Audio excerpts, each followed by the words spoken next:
Hi, me again. Judy's doing video. Good for you. Hi, are you serving cheeseburgers right now? Hello, it's ready. Exactly, teardrop. I gave my cat to wait for you. My dog, my uncle. Like these people who have, they have children. Can you not take them to the park? Rage, more rage. He's not a marriage scammer. Dad, if you're watching this, sue Slimer. Dang, son. I'm not hungry. Like, that salad really filled me up.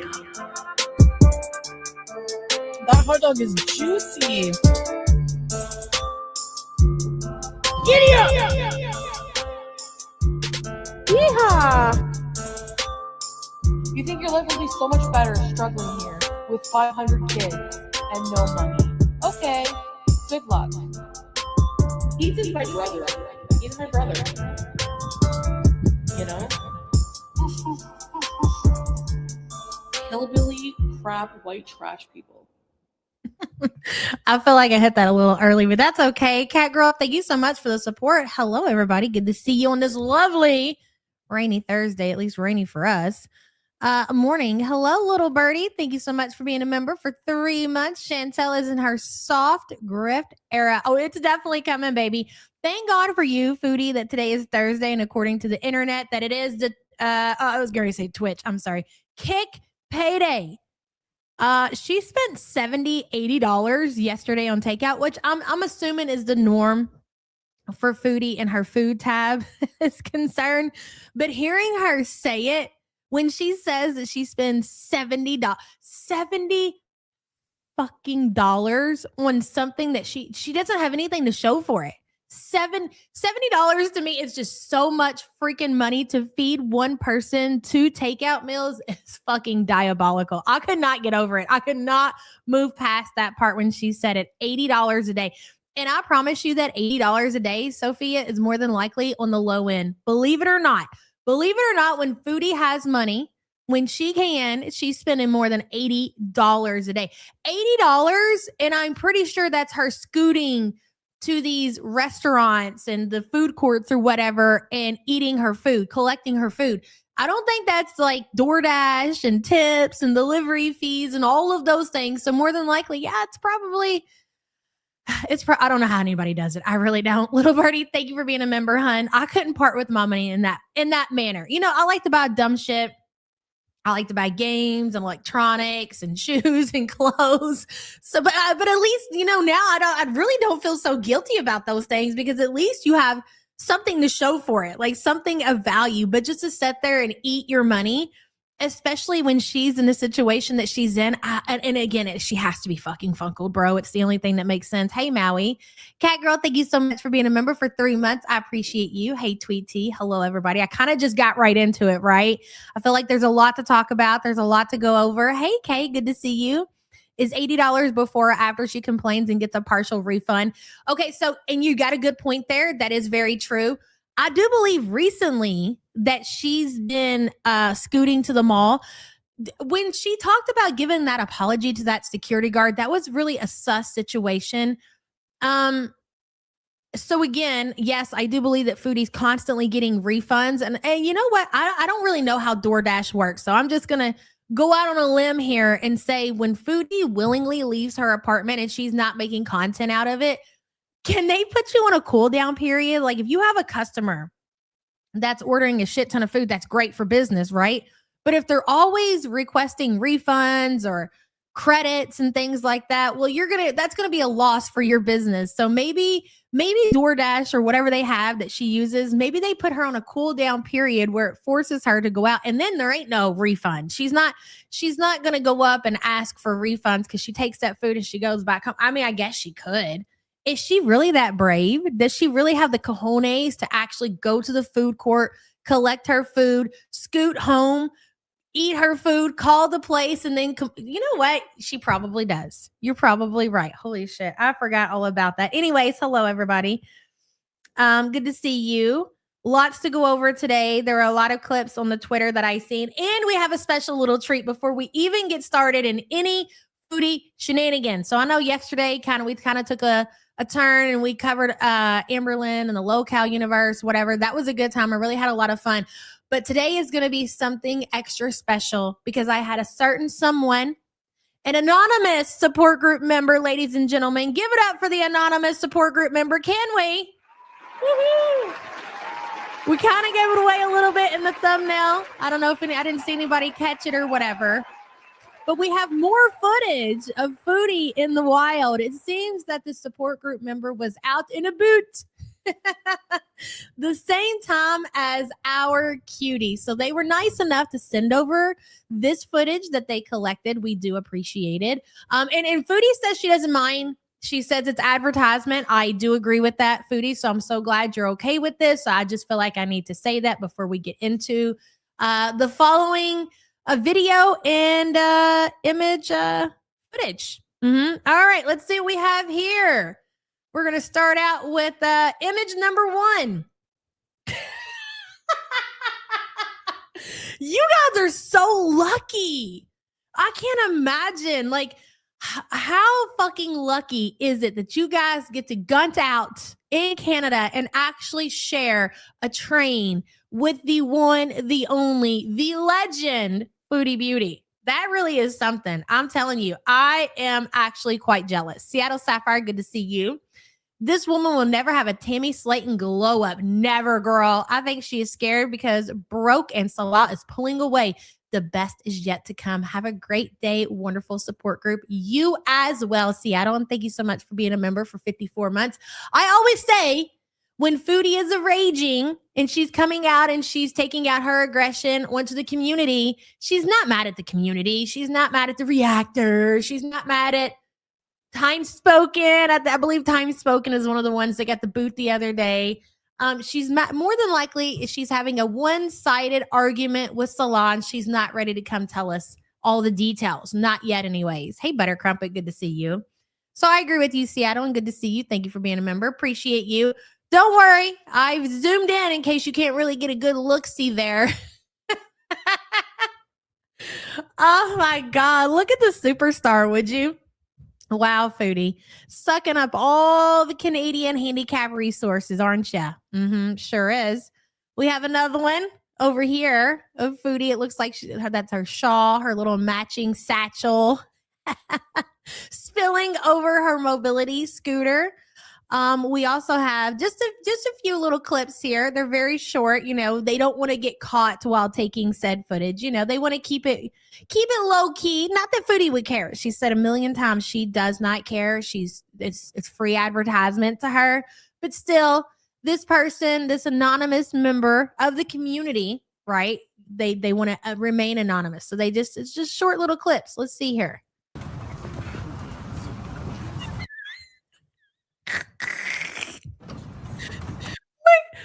I can't believe it. I just can't believe like that big ball that you get. You ain't got nothing that can cover that up, girl. I mean, not that I want you to cover it up. I do appreciate that you just let it all out. I just can't imagine going out in public and showing it all, Foodie.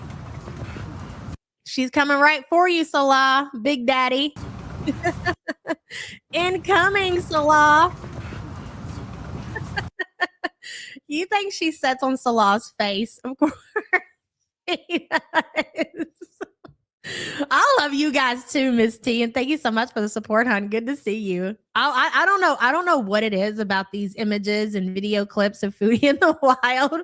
It just fucking does it for me. It really does. Seattle Sapphire says, "You go, Gunther, front and center like a boss." I know. I can't look at anything else.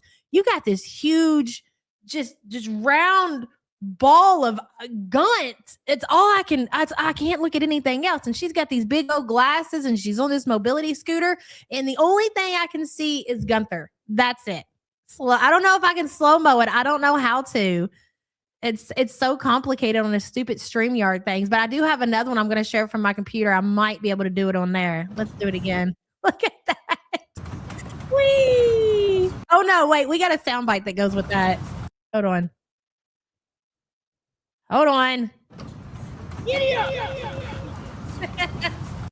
Seattle, thank you for the support, hon.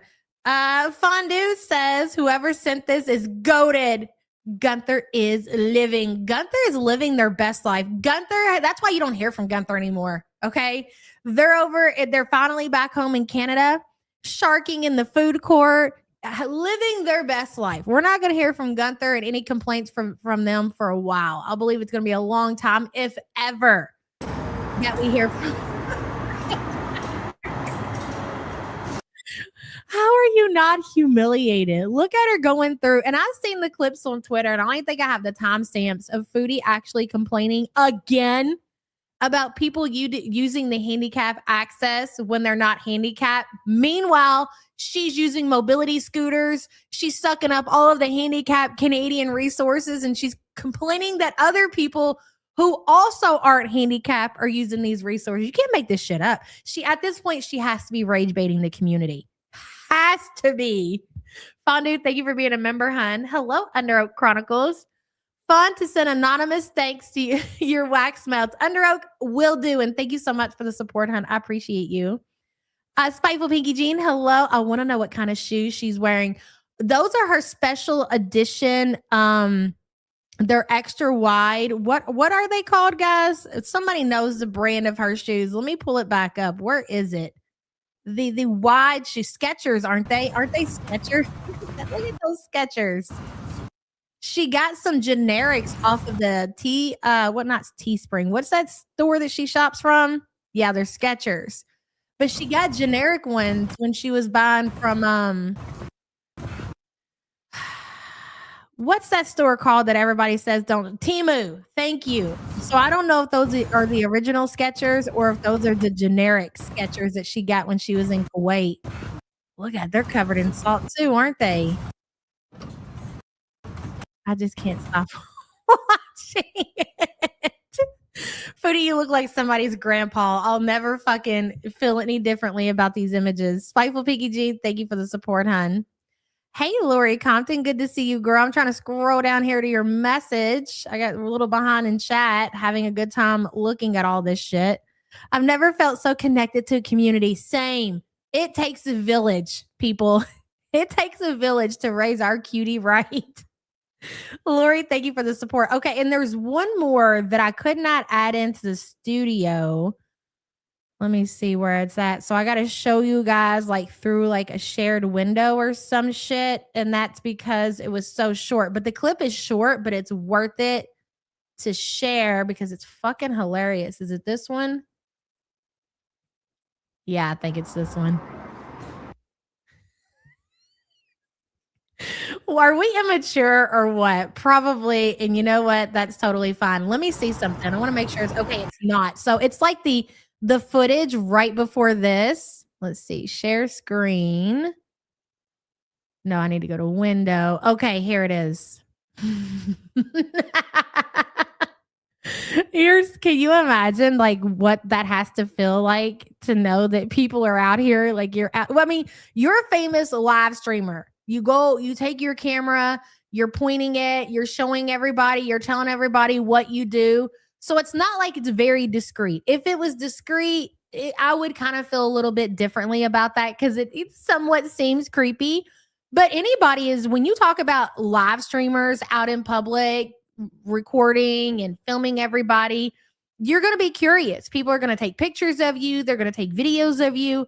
That's why I don't feel weird at all about this, any of these images or videos. Foodie makes it very clear. She's very open that she's a public live streamer. She's open with wanting to record other people who are just out trying to enjoy their day. And she has said publicly on her channel, on her Kick channel, she doesn't care if people are out taking images of her. The scooter is so tiny. Gun so big, scooter so tiny. Hey, Tally. Hey, Langley. Big Bertha says, been listening, but busy, but here now. Gunther is a side character we've been needing. Yes. Thank you, Anonymous. Big Bertha, thank you for the support. It's so true. Okay, so let's watch this one. It's a very short clip. Man, look at that scooter. Look at the condition that thing is in, would you? Man, her little water bottle. Does she look like a grandma or a grandpa? Like right here, she looks like somebody's grandma. Just a dainty little thing. Out scooting, out going to the food court. You guys know. Everybody can relate. Look at those shoes, would you? Okay. Anyways, I think that's all I have for you guys. We do appreciate the dedication again to everybody who has sent in recent photos and videos when you are sharing your space with Foodie Beauty. It is really a sight to see. Even though we get to see Foodie like she shows us herself, it's still for whatever reason. I don't know. I don't know if it's the different angles or just the mystique of it all. I don't really know what it is, but I do love it. Spiteful Pinky Jean says I'm 130-ish pounds and that seat doesn't even look big enough for my eyes. That seat, it's you know what? That's the real MVP. For whatever reason, Foodie with these chairs, these computer chairs, the furniture that she sets in that she flops down on, these mobility scooter chairs that she sets on, we're like, there's no way. Like, we're going to be watching this one day and it's just going to snap in half. And it never happens. It never happens. It's a real MVP. It really is. Spiteful PKG, thank you for the support, hun. Carlotta says, can you imagine if someone is wearing your merch and standing around her and she's live and sees it and reacts to it? Bitch, I would die. That right there would be absolutely epic. If somebody really had enough like courage, because I know going up and approaching Foodie and, you know, even getting her attention and walking by and wearing obvious merch from the ops, it might make you feel a certain way, but that would be so funny. Carlotta, thank you for the support, hun. Barbie says after she ran her mouth about filming others, this is damn delightful. Yeah, and she said it herself that she doesn't care. It's free advertisement. So I say, okay, well, if you don't care, then we don't care, girl. All right. Thank you for being a member for 6 months, son. Fondue says, I would pull up. Would you pull up in a support group hoodie, Fondue? Of course you would. Hello, Oofta Taco. In the newborn trenches. Thanks for the entertainment. Oh my goodness. Thoughts and prayers to you, girl. Just enjoy it because I'm telling you what. You probably know, Mom. I'm going to say it anyways. That time flies by. So take it all in. I know it's hard to think like that when you're, you know, sleep deprived, but it really flies by. And thank you for being a member and thank you for being here. Hey, Snarky. Good to see you. I would roll up on her in a support group hoodie and have her autograph it. That would be freaking epic. Do you think she would do it? She probably would. We all know that you're a fan, Foodie. Hygiene Queen Pickle Pocket says she should be the Billy Mays of chairs. Durability. Hygiene Queen Pickle, thank you for the support. I appreciate you. If I was visiting Canada and saw her, I would definitely say hello. I want to smell her. Yeah, sit next to her on the train, get a good whiff. Hey, Proto, good to see you. Well, that was great. And we'll probably go back over that before we leave here. If I remember, we'll pull it back up. And I'll also add it on Twitter. So any of the other channels, if you want to use the raw footage of Foodie out in the wild, please feel free. It's for the entire community. And again, thank you to the anonymous source who sent that over. So we're going to get started today. Of course, we're going to watch Foodie show her ass and talking about Sam the cat. And she loves Sam, but not in a sexual way. She wants you all to know that. But before we get into that, I was tagged on something. I believe it was by 10KD. And this is a stream for whatever reason that we skipped over. Like when Foodie goes live so much and she's boring, like there's a big possibility that we miss certain things. And this was almost a 4-hour stream. And she titled it Iftar. And I think it was from 2 days ago. But she's talking about the BB situation in the Kia. And so I want to go back and I want to hear a little bit of what she says. And then we'll move into the stream that she did last night that she titled I Hate People. Now, the thing is, I was watching the I Hate People and listening to everything that she said about Sam the cat and all of that good stuff. And I don't know if I'm actually believing what she's saying. And we'll get into that more when we start playing it. But I'm kind of doubting that this situation with Sam, the cat, is even real. I have a feeling that she might have made that up just for drama on her channel. She has been talking about a lot that she's been watching the Low Cal University. If we all know, that's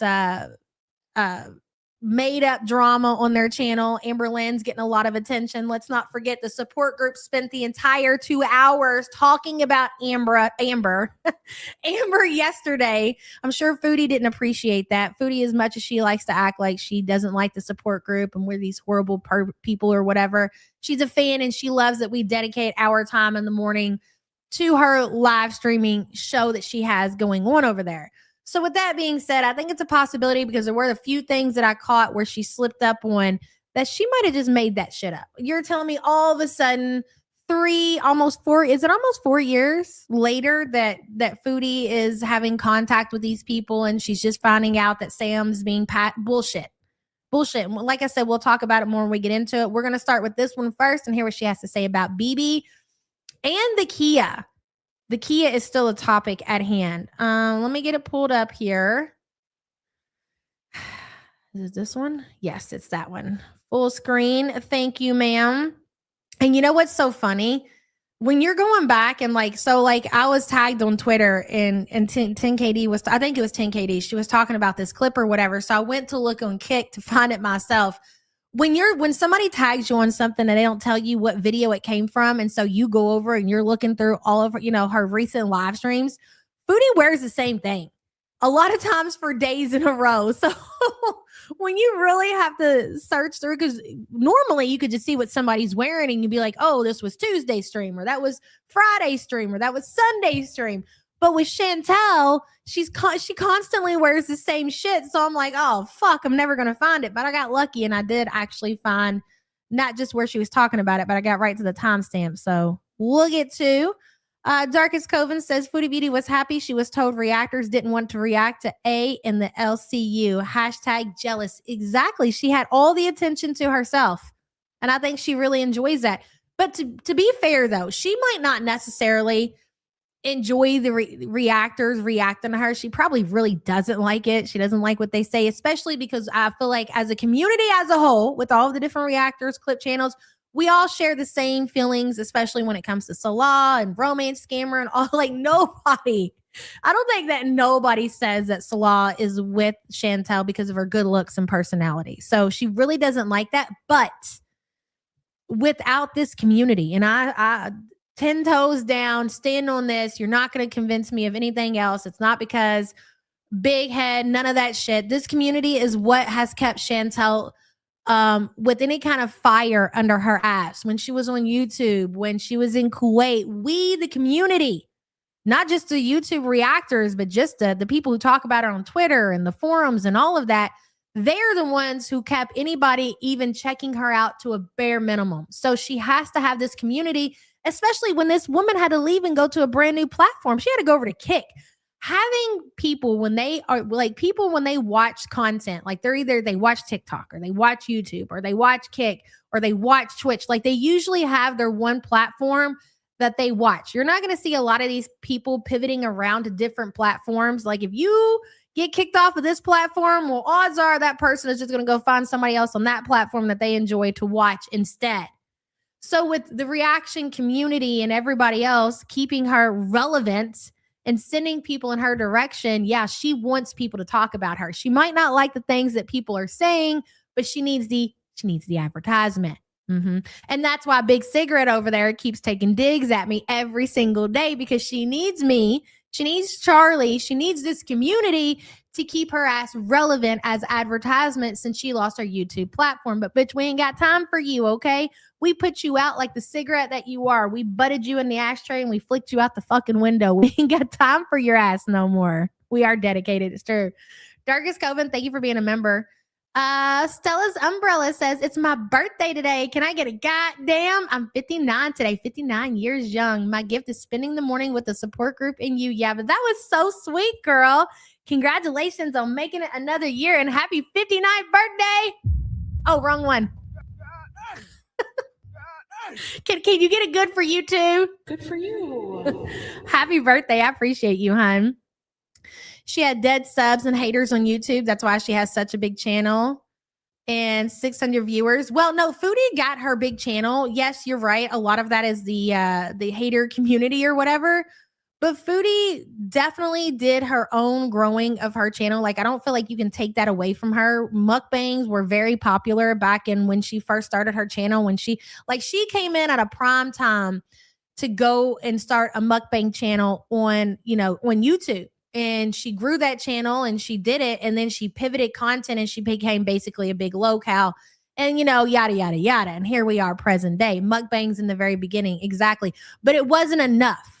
It didn't satiate her need for attention from strangers on the internet. So she had to go to like a full-time local live streamer, if you will. She had to get too fucking personal and tell everybody her business. And now we can't get enough of that shit, Anyways, go ahead, Foodie. You have the floor. I feel like I should focus on my debts first. You could eat ice on a video when someone report it yet. You like her cooking streams? Cooking streams are cozy. How much is a beater car? Depends. Oh yeah, she definitely paid her way to the 100K. I believe Foodie, she topped out at like 70K or something like that, which is not, it's not, that's something to be proud of. You built a 70,000 subscriber channel. But after that, and after she got with Salah, the romance scammer, and he also taught her his ways, she started doing that sub for sub community bullshit. And then she bought herself into the 100,000 plaque YouTube community. And that's why, girl, you can't find your plaque. Because when you don't earn things the honest way, you end up losing them. So where's your YouTube plaque at, Chantel? You don't even care. Anybody who actually honestly grew their channel to 100,000 subs, they're going to give a shit about their plaque. They're going to be pretty fucking proud of it. She's not proud of it. Obviously, she doesn't give a shit because she didn't earn it the right way. Anywhere, I don't know. You want something that passes safety, so probably at least 25 to 3,000. But I'm waiting so I can buy something better. I don't want I don't want something I have to soak money into all the time. Yeah, true time spoken. Hey, dorky shit stain. Good to see you, hon. I'm behind. Here's my late fee, yabba. Hi, Paul. Hello, dorky shit stain. I will send all your best wishes to Paul. Absolutely. I appreciate you.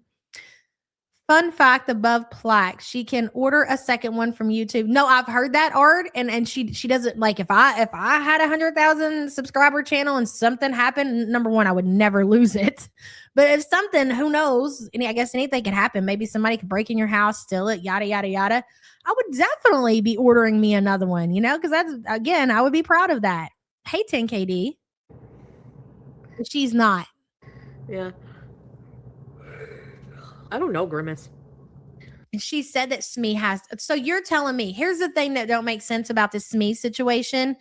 So you're telling me that Smee decided she was going to hold on to Cutie's YouTube 100,000 subscriber plaque. Cutie's doing video. Smee is so proud of Chantel that she's a famous YouTuber. She thinks it's the best thing that's ever happened to Chantel. Don't know why. It's like she can't follow fucking along. Cutie's doing video. And she loses Chantel, her pride and joy, her baby Cutie's YouTube 100,000 subscriber plaque. It's not like it's a letter or something that's small that you could lose easily. If anything, I feel like if she would have gave that plaque to Smee, I feel like Smee would have hung that up in her home. Like, Smee seems like that type of person, like, oh, Cutie, I'll hang it right here with all of our family pictures, eh? And, hang it up on the wall. And, every time anybody would come over, that she would tell the story about her little Cutie and how successful she is on the YouTube platform, But you want me to believe that Smee is the one who lost the YouTube plaque? I don't know. Something sus about that. Big Bertha says, everyone that earns a plaque always displays it during videos. She proved us right about it. She sure did, Big Bertha. Chantel is always going to be Chantel. Don't forget that. And thank you for the super chat. I'm starting to think Smee is a secret hater. That would be great. What if it was Smee that got us that footage? Nah, Chantel would have seen her. I don't know. You'd have to ask the manufacturer because I don't have any idea. Listen. Thank you. I've been working on my Canadian accent, yay? Yeah, he is. Strawberries, but I'm so No, honestly, I've just kind of picked up on it with all the conversations I have on the phone with Smee. It's just rub. You know how that is. You talk to somebody, they got a country accent, they got a British accent, they got a Canadian accent. It starts to rub off on you, and that's kind of what happened. And how I picked up this a little bit of a Canadian accent. It's all these phone calls that I've had privately with Smee. He's literally right beside Israel. Ugh. Don't you start your shit.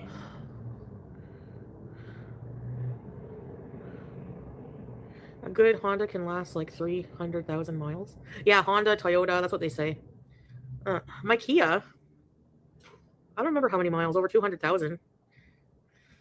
Damn, you had a Kia that went over 200K? That's crazy. Tupperware sippy cups. Yeah, that's what Teardrop said. The new RAV4. Do you plan to volunteer? Probably not for a while, Island Dragonfly. Like, I can't give myself to anyone right now. I'm useless. Can we steal the Kia back from Phyllis? She doesn't have it.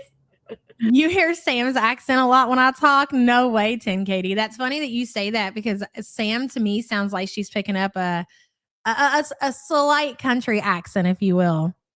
You and Shmee and Tally on a 3-way call. That's right, MC. It's true. I mean, I didn't want to put Tally on the spot like that, but yeah, it's true. BB has the Kia. I sold it back to BB.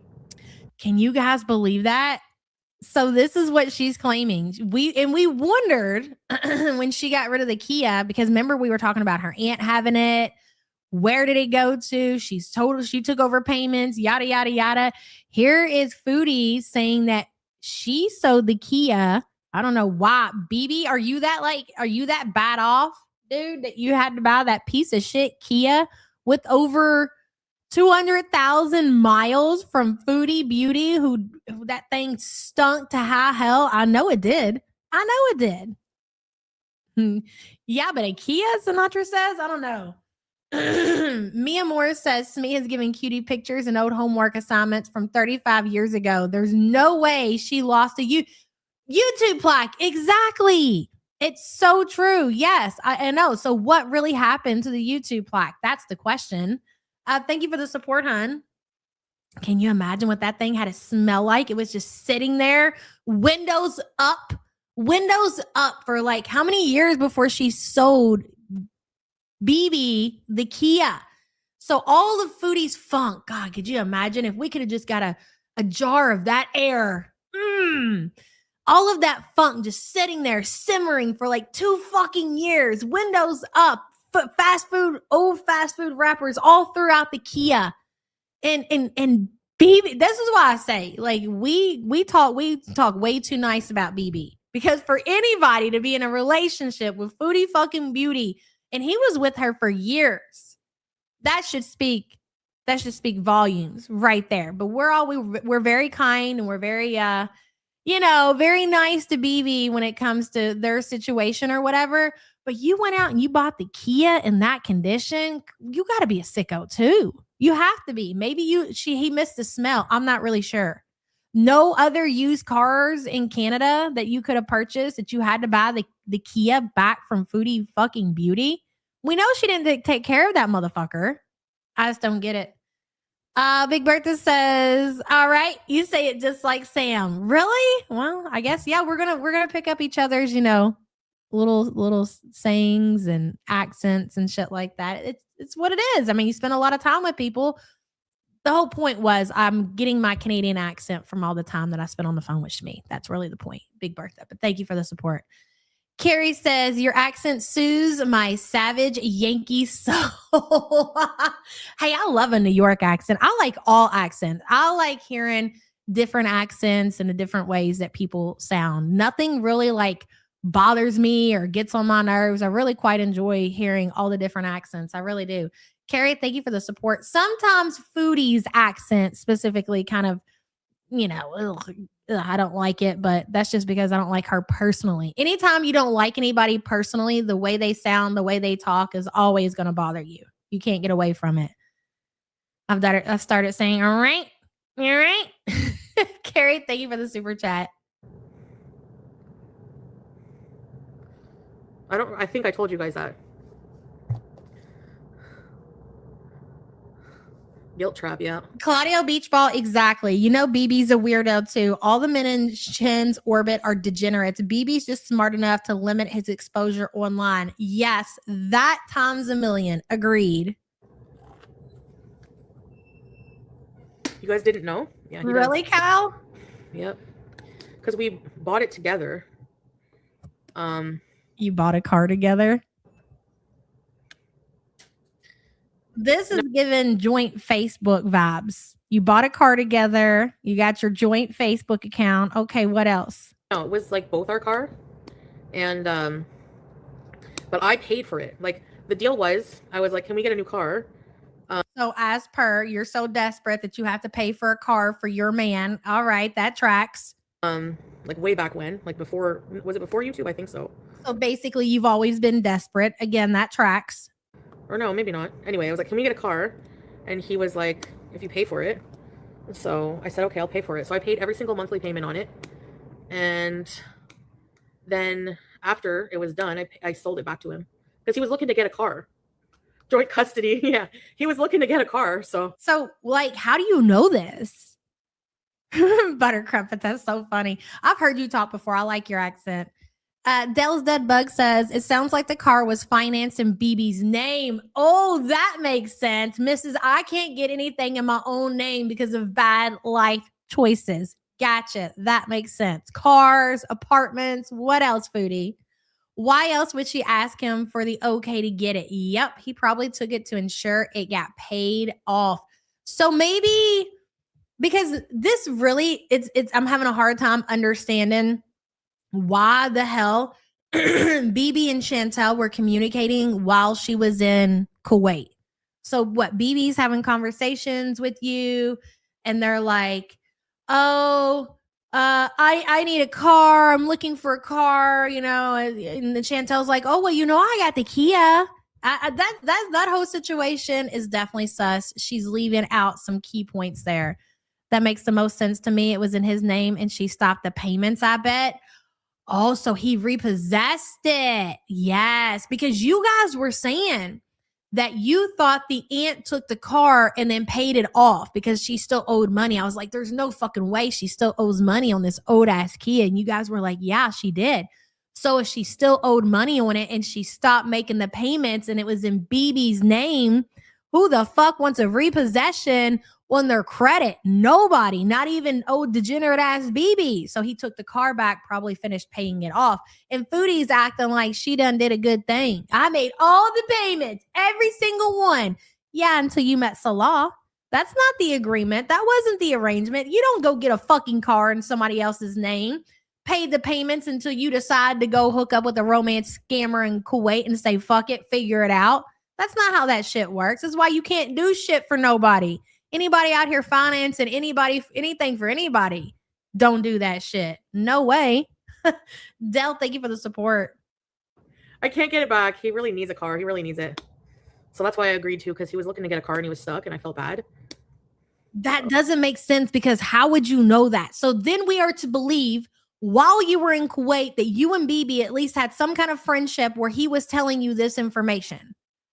I don't believe that shit. And number one, you can't even look in the camera when you say it. Tap it back. Dell said she owed $5,000 when she moved. Holy shit, $5,000 on that rundown over 200,000 mile Kia. That's crazy. Crazy. Dell, thank you for the support. Ain't no way. What the fuck loan did she have? That's what I want to know. Like a 17-year car loan. I sold it back to him because he was looking to get a car. Joint custody. Yeah. He was looking to get a car. So I can't get it back. He really needs a car. He really needs it. So that's why I agreed to, because he was looking to get a car and he was stuck. And she knows that BB's never going to come on here and correct her. She knows that BB doesn't care. He doesn't watch this shit. He's not invested to come in here and be like, bitch, I didn't buy shit back. I took the car so the repossession wouldn't go on my credit history. Oh, I did him a favor and I sold him the car. He was in a spot. He needed a car. So I was like, I can't. See, she acts like she has the opportunity to get the Kia back. Like it's her Kia and she did BB. Well, I don't want to do that to BB. Bitch, it's his car. Even if you did sell BB the car, it's not even an option. I'm sure he would have got it in his name. Scrim says you are 100% correct. I used to work in collections at a credit union, and this is exactly what co-signers would do when facing repossession. Either that or get that on your freaking credit. You don't want that shit. You don't, I mean, regardless, you're going to be responsible. Whether they come get that motherfucker, just because they come get your shit don't mean that debt goes away. Yep, that's crazy. You know what? Pete's and BB, they're out here co-signing for this crazy out of control Canadian apartments and cars. I guarantee you that was a hard lesson to learn for the both of them. Maybe BB learned something, but we all know for a fact Peter didn't learn shit because he kept subjecting himself over and over and over to Chantel's financial abuse. Scrim, thank you for being a member. And I felt bad. So the Kia was 2016. Did you ever keep up with BB? I talked to him about a year ago, and he messaged me to say, I can't remember what occasion it was, maybe Ramadan last year. And he was still single, still playing video games. But he went on a trip to Colombia. That's so crazy. Big Bertha says she ran from all kinds of debt, which is a reason she was willing to go to Kuwait so easily and why she bought bitch's whole family to get her out of Syria. She's in serious debt. I think so too. I think that over everything is Foodie's biggest concern. I think her debt definitely is the biggest factor in her life right now. Yes, the law plays a big role in all that, but it all comes down to the money that she owes like a lot of different people. Bertha, thank you for the support, hun. To get his teeth fixed. And I don't know. Oh yeah, he did let me know that he was looking for a car. Uh-huh. And because like I thank you, new queen, I appreciate you. Hey babe. Because she just admitted, well, she hasn't, I don't think that she's told the whole truth about the Kia. So we kind of are trying to put the pieces together because rule number 1, Chantel lies. Rule number 2, Chantel tells on herself. We now know that BB is the one who has the Kia. She's claiming that she sold the Kia to BB, but we believe that BB co-signed for the Kia. Mm-hmm. Looking to move back to. And she stopped paying on it, and he took over the payments to keep from the repossession going on his credit history. Kuwait like forever for like the unforeseeable future. I said, why not? I don't need the Kia. It was being parked at his apartment every time I would go away. Did he have Mr. Ed Chompers? No. It was being parked at his apartment every time she would leave. This is very interesting because this is another thing that we used to talk about. We would talk about who had the car when she was in Kuwait. And she's saying right now that BB, you're not going to tell me that BB didn't have a car and she just left the car in front of his house. He was definitely driving the car. Interesting. Wow. Oh, it actually really did make a difference. Yeah, it really did. You should look for the same Kia to buy. I would get a Kia again. That was a pretty cute little car.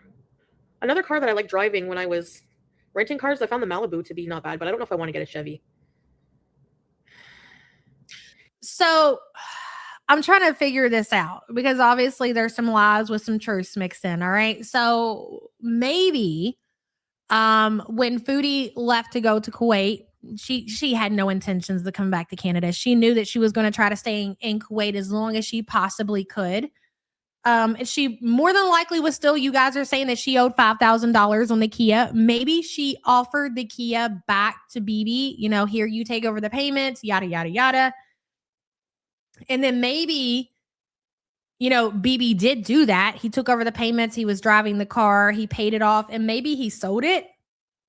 I don't know how much money you would have got out of that Kia. I wouldn't think very much, but I really don't know a whole lot about cars.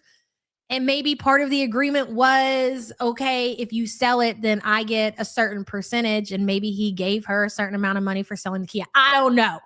This whole situation is new to me.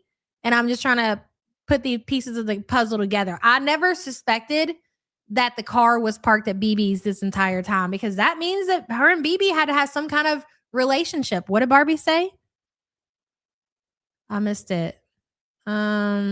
Kia was listed as her only asset on her bankruptcy papers that are not discharged. That is illegal to get rid of at that point. Oh, well, that's interesting. Okay, well, then there's another one. I don't know then. I really don't know. I can't figure it out. Nomi says BB probably watched it while she was gone to make sure it wasn't repossessed.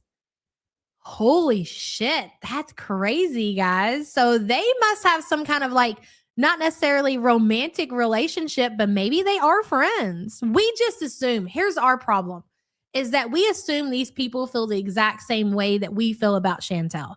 But you have to understand and remember that Foodie aligns herself with people, with like people. These are people just like her, their morals, their values, all of that shit, right?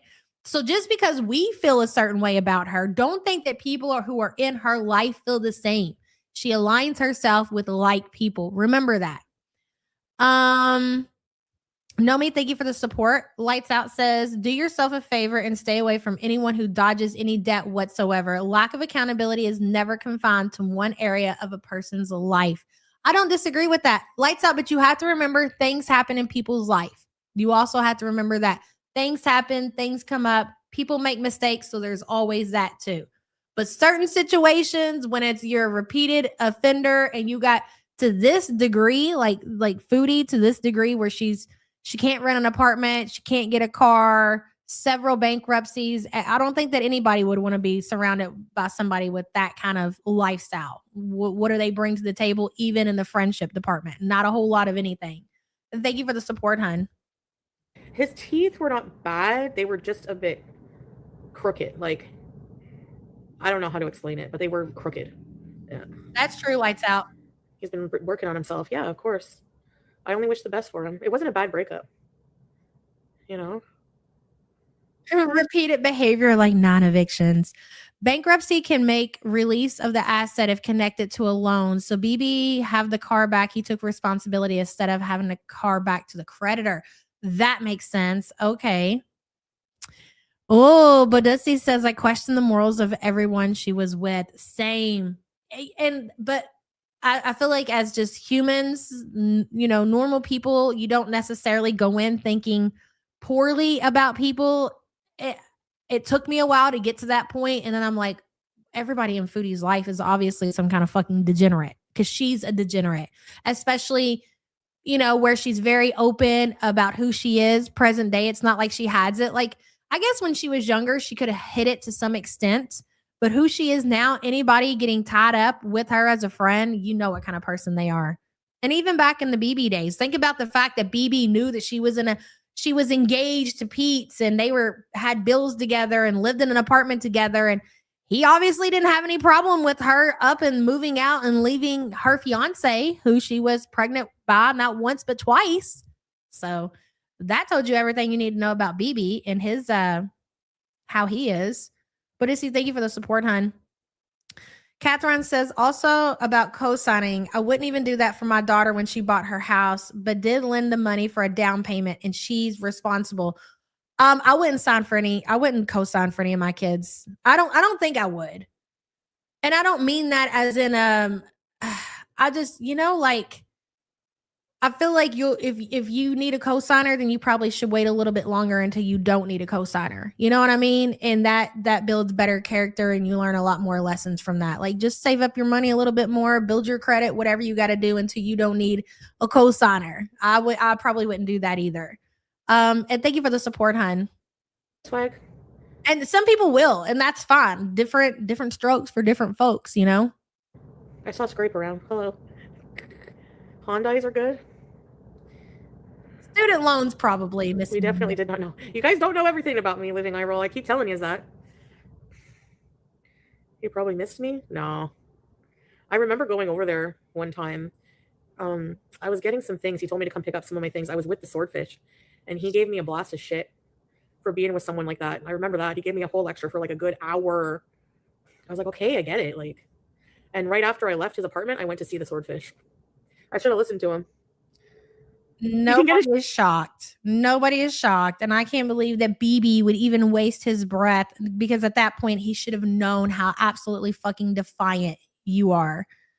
Daily says replay gang for life because time zones suck. So it's 1:20 a.m. here. Much love to you, Sam and the fam. Thanks for being our regular break from reality with 1.9 of our closest friends. Daily, thank you so much, girl. I appreciate you. And thank you for being a member for 41 months and at least checking in every so often. Appreciate you so much. Sherry. Yeah, have a good night. Did Salah know you We're Australians, man. were in touch with him? Yeah, I told him it was about the car, which it was. I mean, I only keep in touch with him for a purpose, not just, you know, hey, Biza! You should have, but hindsight is 2020. Yeah.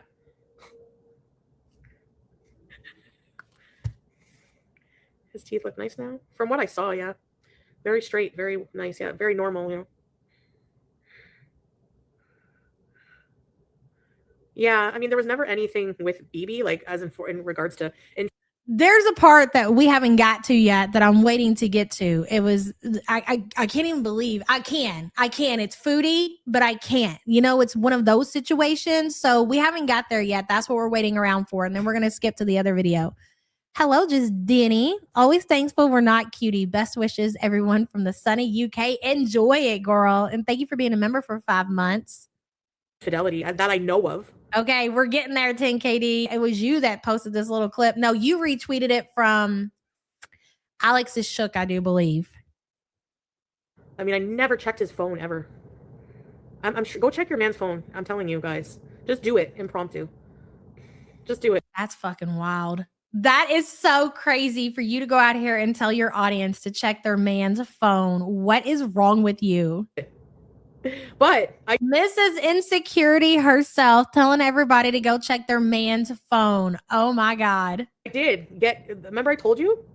Foodie, let me ask you this. For what fucking reason? If these people are, if they're actually supporters and they enjoy your content, they're going to be just like you, which means if they go and they check their man's phone, if they find some big titty pretty bitch's picture in there, do you think they're going to do anything about it other than bitch? Do you think they're going to, that turd drop's going to go in there and pack her bags and head the fuck out and say deuces, big daddy?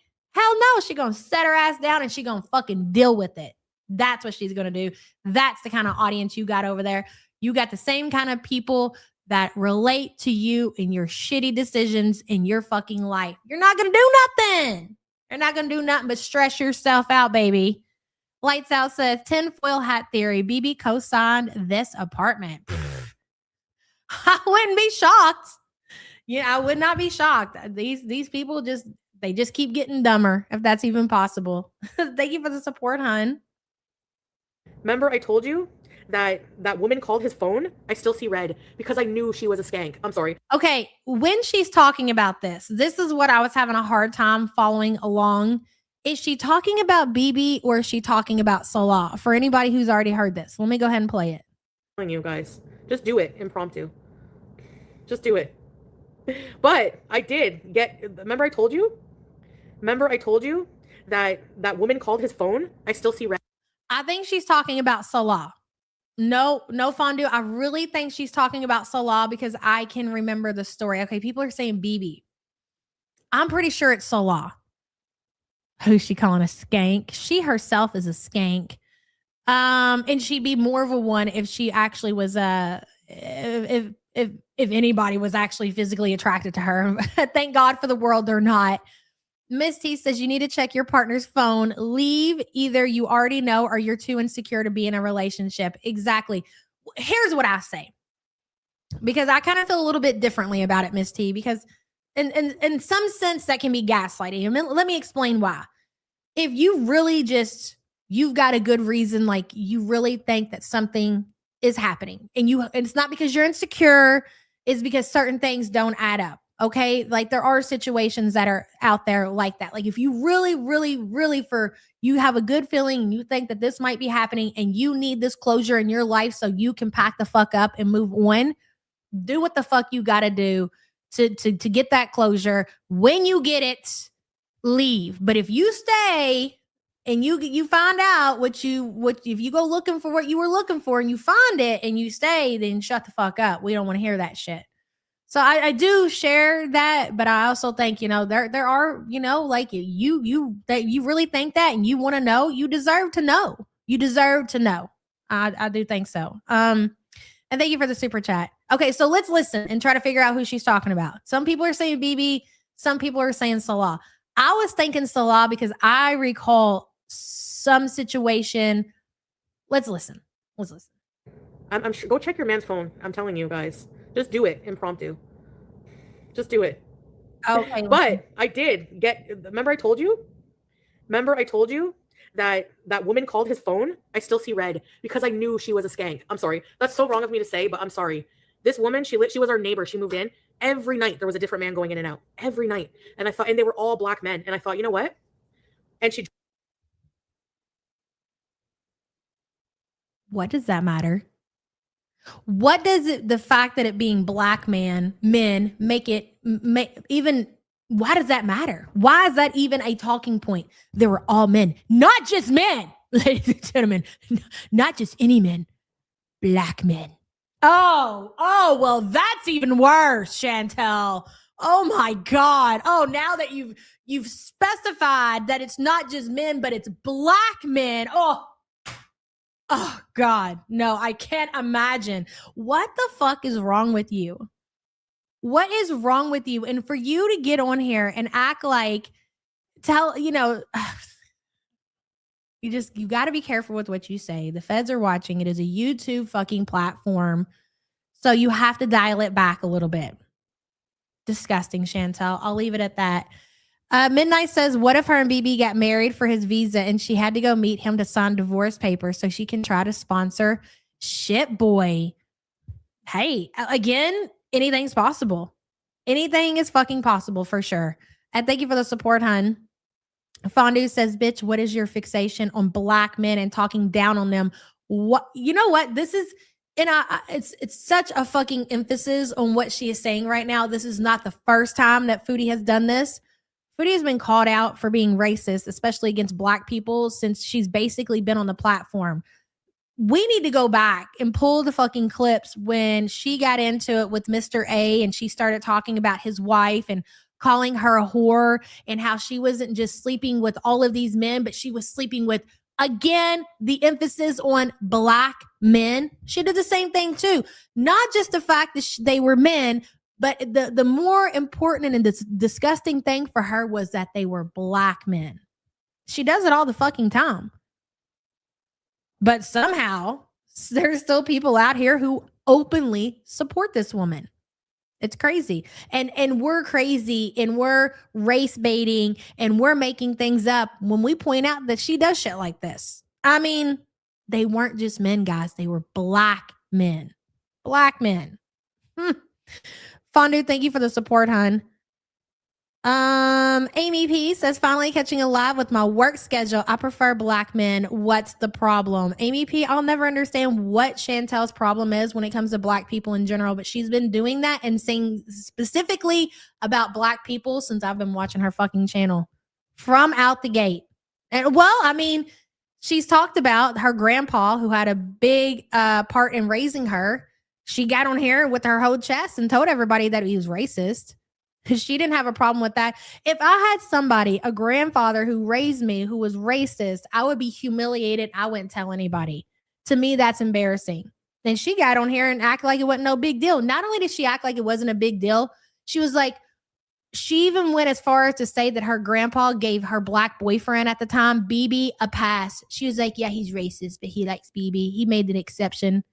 And I'm like, you said that? You're not embarrassed or humiliated that somebody in your family that you're close to is openly racist like that. You're okay with that. That's weird. That's just weird to me. That's weird. Very weird.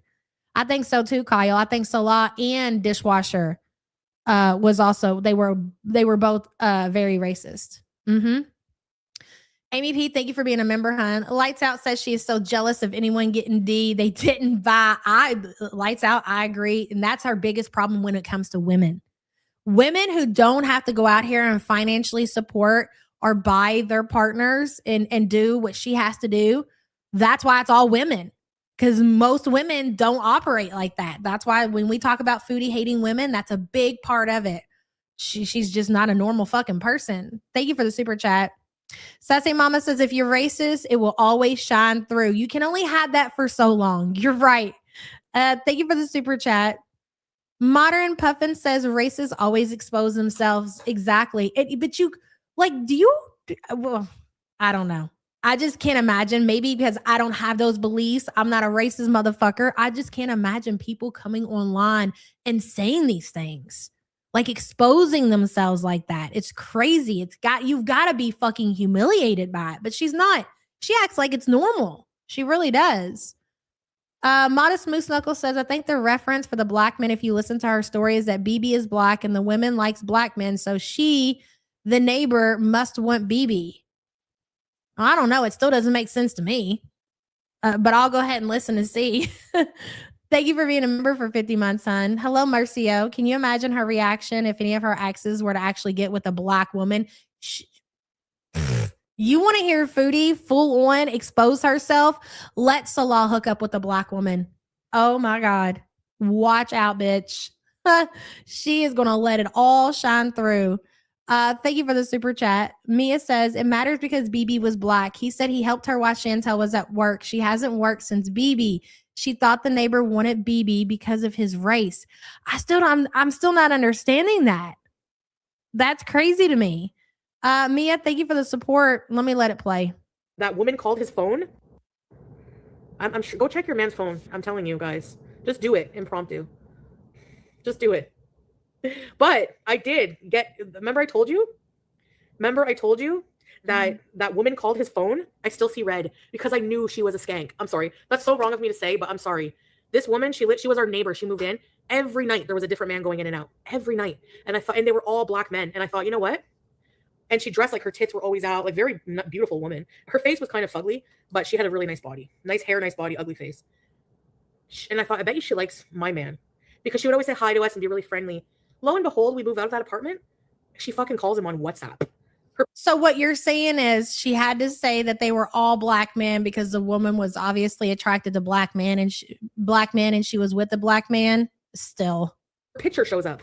I flipped the fuck out. I was running. We move out of that apartment. She fucking calls him on WhatsApp. Her picture shows up.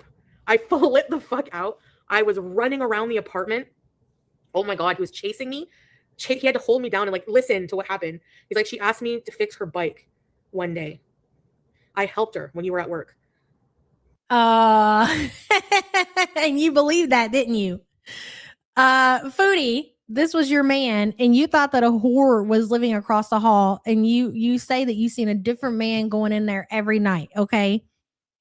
And all of a sudden, she moves out. BB gets a call on his cell phone, and her picture pops up. And so you're like, what the fuck is this? And so you're flipping out. And then he tells you that one day while you were at work, she came over and asked him to fix her bike, and he didn't tell you about it. Yeah, I'm sure. Okay. She said, can we exchange numbers if I need help with something? And they also exchanged numbers, and he didn't tell your man exchanged numbers with the whore that lived across the hall, and he didn't tell you about it. Damn, girl. So you're gonna give him a pass, aren't you? Something like this again. Yeah. So I don't know. Maybe he did fuck around. Maybe he did. Yeah, he definitely fucked the whore across the hall for sure. If your man went into another woman's apartment while you're at work and he doesn't even tell you about it, and then later on that woman calls his phone and he's all like, oh, I fixed her, and if he ever needs it, no, bitch. No, he did. Dum. You know, we all think BB's innocent, but I did that to him, so she knew what was up. Gross. All Get of in these them. cuts. So you know what? There's no proof, right? Ooh, punch. I said, I'm calling her right now. I grabbed his phone and I called her and she answered, hello. And I was like, right away, I was like, why are you calling my man? You stupid SLUT. Oh my God. She's like, you're insecure. I'm like, I'm insecure. You're the one having to give your number to a friggin' taken man. You're the one who needs a man in and out of your apartment every night for validation. I lost it on her. And she hung up on me and that was it. I'm like, block her right now. So you know what? Something might have happened when I was at work. They were neighbors. So BB was fucking the lady across the hall. While Chantel is at work. Oh my God, you so deserve that. That's crazy. There's no way that I think that is exactly what happened. You cannot convince me that it didn't. If she's running in that story, it can only be during the BB era because after Swordfish, she never ran anywhere. Yeah, we've confirmed that it's BB. But she told a story kind of similar that happened with Salah. That's why I kind of got it confused. But now that I've heard it all, oh yes, it's BB for sure. Thank you for the super chat, hon. Yeah, I am judging her, Mike. She was talking to my man. So yes, I'm being judgmental. I don't give a fuck. Two things can be true at once. You don't know her. She owes you nothing. It was your man that you were in a relationship with. I don't know. I don't remember if you and BB were engaged or not. That's your man. That he's the one that's supposed to be loyal to you. She doesn't owe you shit. That's what motherfuckers fail to realize, that the other person doesn't owe you shit. It doesn't matter. They don't know you. They don't care. You need to put all that blame on that person who cheated. That's it. Nothing needs to be, no energy whatsoever needs to be wasted on that other person. They don't owe you anything. Wicked Crafter says, big titty pretty bitch baked his cupcake. Exactly. Absolutely did. And thank you for the support, hon. Yeah. Be a girl's girl? Oh, please. Any of you here claiming you would not lose it on him and her? You're full of shit. I'm sorry. You're full of shit. What do you want me to do? Go hold hands and walk in the park with her? You message my man. Let's go have fucking lunch together. Give me a break, you freaking. You know what? Okay, here's the thing. So listening to this and knowing that this was like 10 years before Salah came along and before the dishwasher situation, and that there have been, I'm sure, situations. We all go through things. A lot of people get cheated on. Unfortunately, it seems to be a part of life, right? So if you've ever had that exchange to where you've been in contact with the other woman and you took everything out on the man and you also gave a whole bunch of energy to the other woman, you also know how that felt and the energy that you wasted on somebody who owes you absolutely fucking nothing. And a lot of people learn from that situation and they grow from that situation and they say, you know what? I'm never going to, because you're not doing anything to that person. They don't give a fuck what you say. They didn't care that that person was married. They were only out to get one thing. So you didn't do anything by saying all your mean things to them. All you did was wasted all that energy and all that time and all of that fucking effort on saying those things. And you don't ever want to have to experience that again. But did she learn that? No, she continued to go after other women that she would catch her partners cheating with and put all that fucking effort. And you know what I'm saying? Like, it's exhausting. And instead of saving that for the person who cheated, she also goes after the other person. And my whole point is she learns fucking nothing.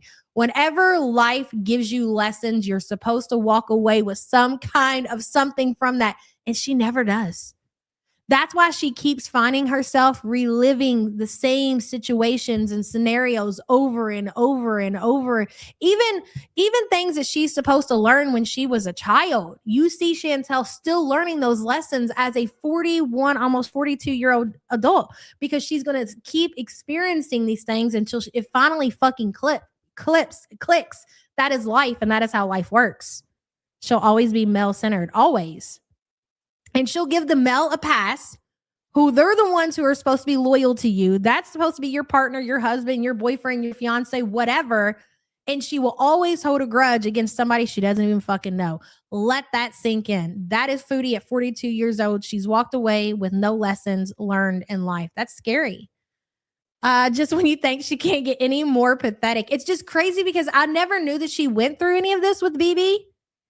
You know, I really felt like it was when Dishwasher came along, and I don't know why I thought that, but I just figured she would have told these stories. So listening to her talk about how she went through certain things with BB and seeing her do it again and again, like, how many times are you going to continue to experience this shit before you finally learn anything with relationships, Chantel? It's crazy. Lights out. Thank you for the support, hon.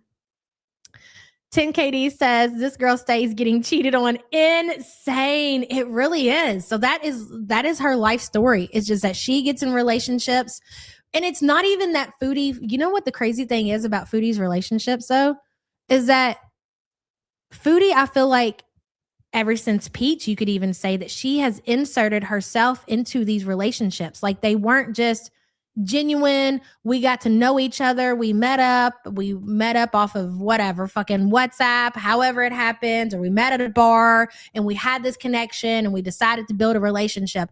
I feel like in all of these situations, she has really pushed herself into a relationship with these men. Think about Pete's. She forced her way in, Bebop. Exactly. Pete's, she bullied in high school, and she was friends with and still bullied, but she got desperate. She was not ever attracted to Pete. She's told the story. All of her friends were dating. She was the third wheel. She was left out. So she decided, hey, why not be in a relationship with somebody who will publicly acknowledge me, which was Peter. So there's that. Then you look at the dishwasher situation. Dishwasher just wanted her money and a hookup and a couple of thumbnails. She absolutely went out and bought her own engagement ring and then go to the relationship with Salah. Like, we all know what that is. We all know that it's a romance scheming relationship. She pays for everything. She pays for his life. She knows that. She forces herself into these relationships, and then she fucking cries when they go horribly wrong. And okay, so the BB, we skipped over the BB. We've told the story a million times. She is a psycho street carp. She was engaged to Peter when she met BB when some app, whatever it was, Tinder. I don't know. I don't remember. They hooked up on the internet. It was supposed to be just that hookup. Well, Foodie is more attracted to BB, probably got dick down better with BB. So she was like deuces to Peter, who she was living with, who she was engaged to, who she was pregnant with, not once, but twice. And she left and she forced herself into BB. And BB, the story is as old as time, was too nice of a guy to say no and just let her ass move in. So all of these relationships that she's been in, she's forced herself into them, and then they go just really, really wrong. It's crazy to really think about. 10KD, thank you for the support, hun. But as he says, no, I remember this one. She was sitting outside crying and tried to say it was a friend. I remember this. Damn, that was a long time ago. We need to look through the archives and find the video, because if you remember it, that means it's out there. And thank you for the support, hun. I still can't believe any of them thought what she has was enough to live with her. This isn't enough money in the world. That's true. Rennie says Foodie didn't go out to lunch with Dee Dee. Dee Dee was lunch. Gross, but it's so true. Thank you for being a member for 13 months. She who shits herself says fixing her bike is how a metaphor for fucking. Yes, that's exactly. He definitely was. She was riding his bike. That's what Foodie should have said. Thank you for the super chat, hun. Mia says, I feel like we would have heard this story when they broke up if it really happened. I'm calling BS on this story. You could be right. We do know that Foodie does tend to make up things. So, but Dussy says that she claims that she remembers it. So we need to look through the archives and see what we can find. And by we, I mean you, you guys. I'm not good at that. Mia, thank you for the support. Zebracorn says, in recovery room, just got my phone. Oh my goodness, girl. What did I miss? A late fee attached. Good morning. Good morning to you. I hope you're doing well. You're in the recovery. So that's a good sign. A lot. We've been running our mouths for the last hour and 14 minutes at this point. Good to see you, hon. And thank you for the support. All the healing powers your way. But as he says, as a Black female, I don't use that race word easily. She's absolutely a racist. Even from the term that she used recently. Yes. And I remember what she said, and I'm not going to repeat it. Agree, Badusi. People have said this for years about Chantel with evidence, with video and audio evidence. You can't fucking sit here and argue that. She is, and she always will be. Agony says, I've just gone through my second real breakup, and you taught me to stand up for myself, and I finally did. My ex has 1.3 million views because of this shit that went down. Holy shit. I'm so happy to be me again and stand up, ladies. It means life. It means freedom. It means do it now. Don't waste your time. Life is too short. It means that your life is immediately going to improve. You're going to be happier once you get through it and get over it. And eventually, maybe you'll meet your soulmate if you're lucky enough and you give yourself enough grace. You don't know what's in store for you. Don't stick around through that bullshit. I'm so happy for you, hon, and thank you so much for the support. Dugos, thank you for gifting one the YouTube Underground membership. I didn't get to see who got it, but welcome, a new member. Thank you, hon. I appreciate you. Ellie says, just like ALR forces himself into the home. That is scary.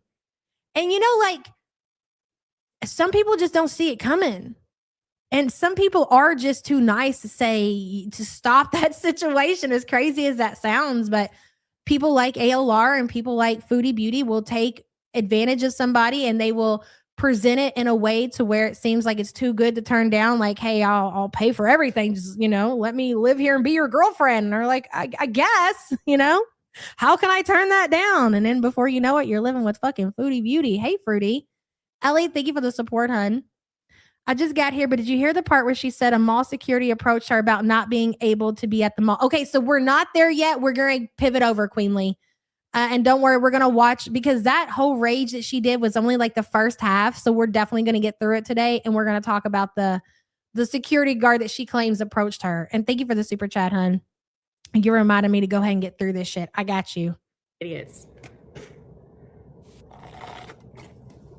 For me, I'm stuck on this because I feel like I'm learning about stuff that I didn't know about in the BB era. And I pride myself on being a foodie historian, as a lot of you know. So to me, a lot of this is new. So I'm kind of listening to see what else she says about the BB shit, and then I'm going to move on. Duco says, hi, Yeva and Sam and support group. Pets for Paul. Will do, Ducos. Good to see you. And thank you for the support, hun, as always. Marcio says maybe she's talking about Sala and is only using BB as a scapegoat because she's mad at him right now, but doesn't want to give ammunition to us haters. But then again, it would be somewhat smart. I think that she's always mad about something with Salah. And I think that she holds back because she knows people, they want to hear that and they want to know that they're right, basically. But in this certain situation, I think she may be telling the truth. I don't know. We'll see. But thank you for the super chat, hun. I rechecked Mother's super chat because Badusi said it happened, and Badusi's been, or if you guys know anything, Badusi's been here for a minute. She really does. She knows her Foodie Beauty lore. So I really listen to what she says. If she says it happened, then it happened. And thank you for the support, hun. Lights Out says she hates any woman who gets male attention, assumes the woman always pursues. She doesn't understand that 99% of women don't have to pursue a man.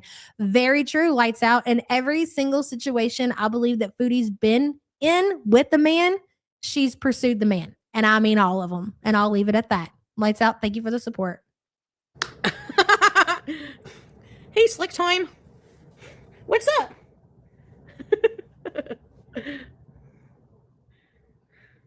Yeah, I guess I'm not a girl's girl then. Sorry. Actually, I'm not really. Like, at all. Exactly. Women are insane. That's crazy. That speaks volumes because and like my main thing is I go to my family and like the people who raised me and the people who took care of me, like my mom, my grandma, my aunts, and like I loved all my uncles and my cousins that were males and stuff, but I always had a more connection with, and I had so many female friends growing up until adulthood. I wasn't really friends with dudes, I always connected with females. So it's so weird to hear her say that. So that speaks volumes, not just about like her friendships with women, but I mean, what about your sister? What about your aunt? What about your grandma? How could you sit there and say that about women and how you're not a girl's girl when you claim to have these great connections and close relationships with your female family members? I don't get it. Neighbors talk. Beautiful Liars taught me to keep my anger for the man. What does this mean? They're hosting 80 viewers. Does that mean they're watching me? Hi, welcome.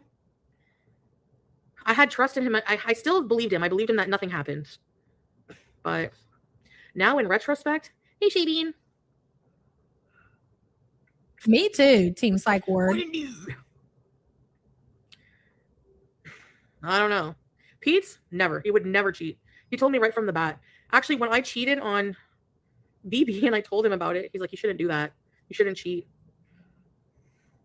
Honestly, I still to this day feel like a piece of crap and super. I feel like the only reason that she told BB that she cheated on him was she was mad at him and maybe trying to get and I want to say this because, and I've always said this, that these stories that she talks about being a cheater, and it's because we have evidence of it. We have evidence because we have the characters, we have the players, we have BB, we have Pete's. But outside of that, if Foodie had the opportunity I think she would definitely, and again, I hate to say this because I am a girl's girl, but I'm going to say it anyways. I think she would spread for bread for free any opportunity that she was given. That's just the kind of person when she talks about and she uses the insult slut and skank, she projects, but it's not necessarily projection because she would if she could. Okay. I don't believe that Chantel was out here and she was some kind of serial cheater because I don't think that she was given very many opportunities. Do I believe that she had sex with the homeless man on the rock? Probably. That's the kind of men that she's ever been able to attract. Like the worst of the worst. And I'm not just saying that because he's homeless. Okay. But whatever. I don't think that she was out here and she was cheating. I just don't. I don't believe it. I think that Chantel has always been so repulsive. And I understand that men will fuck anything, blah, blah, blah. But I do believe that men have their limits too. And I believe that there are options. Like, yeah, they might fuck anything, but they could probably fuck somebody better than that. Why waste their time? And men don't, it stinks. Pew. No, I just don't believe it. That's me. Holly says she views every woman as competition for attention. It's very true. Very, very true, Holly B. And thank you for the support, hon. I don't know if she slept with the homeless man on the rock, but I sure want to believe it. That's me too. You know what? I agree with that. I don't know if she even did that. And that's crazy, right? Because we're talking about Chantel. But I don't know if that's true. I really don't. And you know what? I've even told you guys Chantel's roster, which is whatever. Like, who cares? I believe that she lost her virginity to Pete's. Yes, I do. Or maybe not, because I believe that the guy that she talks about that the predator, I think he might have came first. So I do believe that actually happened. Then you have Peter, BB, dishwasher, and then Salah tried. Outside of that, I just don't think there are any more players, but I could be wrong. Guilty for doing that, you know? Pete's is my lobster. Oh, from the show The Lobster. He's my best friend. He is a real, yes. That's extreme. I've never met somebody like that. Like extremely loyal. Would never, ever, ever. Like never lied to me. Never cheated. Nothing. Never judges when I fart. Nothing. He's a girl's girl. Again, because Pete is a fucking degenerate. It is what it is. Well, yeah, he's more of a feminist than me. That's for sure. He's your friend, soulmate. Yeah. That's why I said if like I and that was why, MC, that we got to witness the best episodes of the Foodie Beauty show that we will ever get is because Dishwasher actually spent time. Dishwasher was proud and Dishwasher enjoyed it. That explains a lot. Okay. You will never see Foodie as crazy as she was over Dishwasher over another man. It'll just never happen. Lights Out says, will SPD for Whopper spread for dick for Whopper and zesty sauce confirmed. Lights Out, thank you for the support. Anna Peter says, I hope we find out Peter cheated next. Bitch, that would be great. Because she's so confident. Peter would never do that. He's so loyal. He's a girl. He's a guy's girl. Whatever she just said. Yeah, okay. Either of us don't end up married. We'll just be like soul sisters for life. He's a good egg. Pee! Remember? Pee!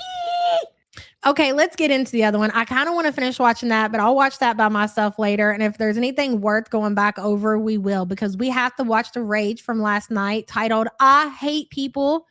And again, like I said, if there's anything else in that stream, we'll circle back around. Okay, hold on.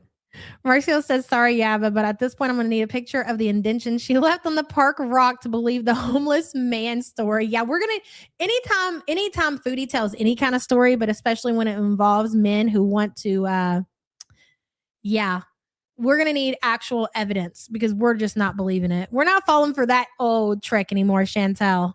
Thank you for the support, hon. Let me get this pulled up. Give me just a second here. Let's see if we can go full screen. All right, ladies and gentlemen, this is from last night when she's raging out over Sam the cat what did she say? I can't even fucking remember now. That she doesn't love in a sexual way, some shit like that.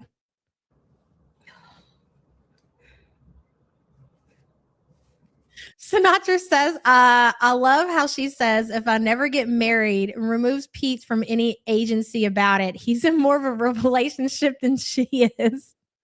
She's in denial about Pete's being in a relationship, guys. Just in case you didn't know, she's like, if he's in a relationship, I don't know about it. He hasn't mentioned it to me. Wonder why. Hot.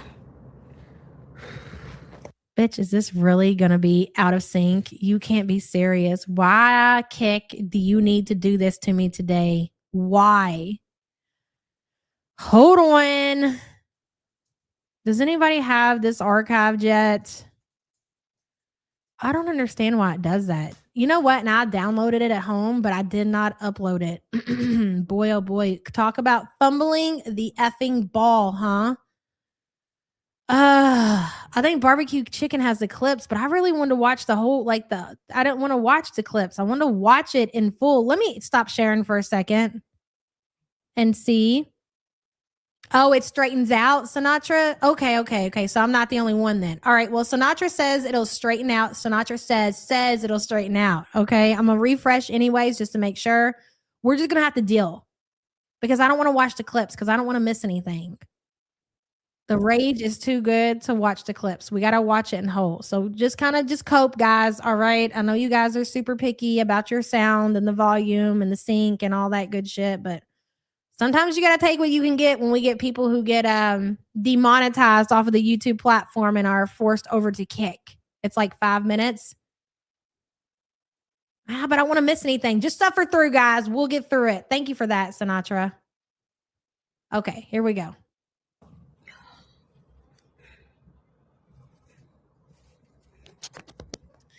Langley, you're really not off topic though. Way off subject. So as the ladies get monetization back, does it start immediately or is this where those 4,000 minutes start? Okay, so it seems, Langley, when we're talking about like the watch time and things like that, you're supposed to have the watch time, the views, the sub count before you can even apply for monetization.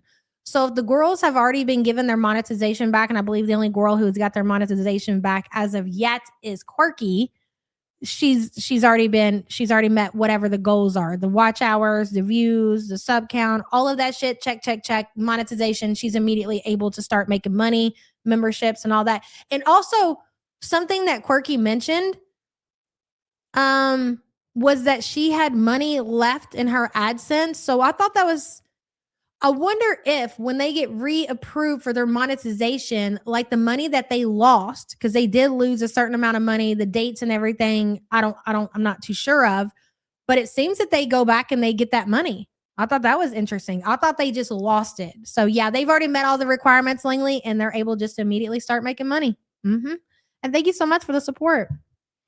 Chantel claims she has the hours. Well, if Quirky had them and Quirky wasn't over there doing content, then I would assume that Foodie and Amber are also going to have the hours available. It only makes sense because she wasn't doing content either.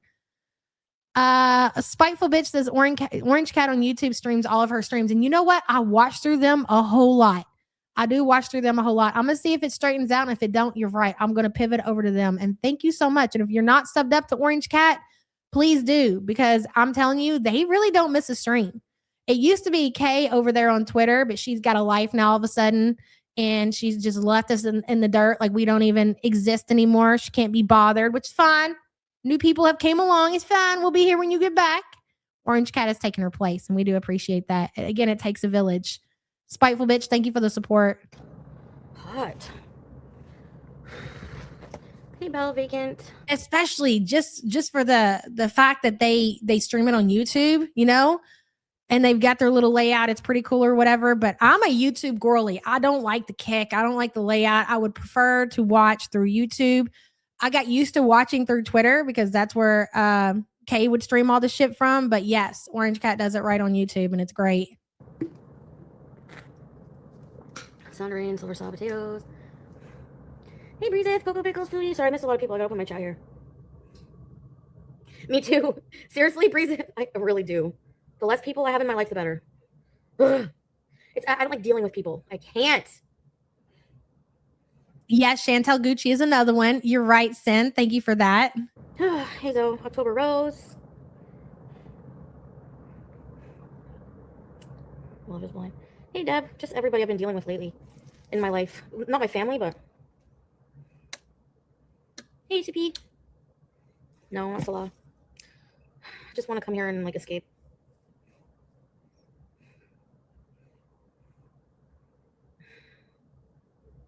Really, Sunray?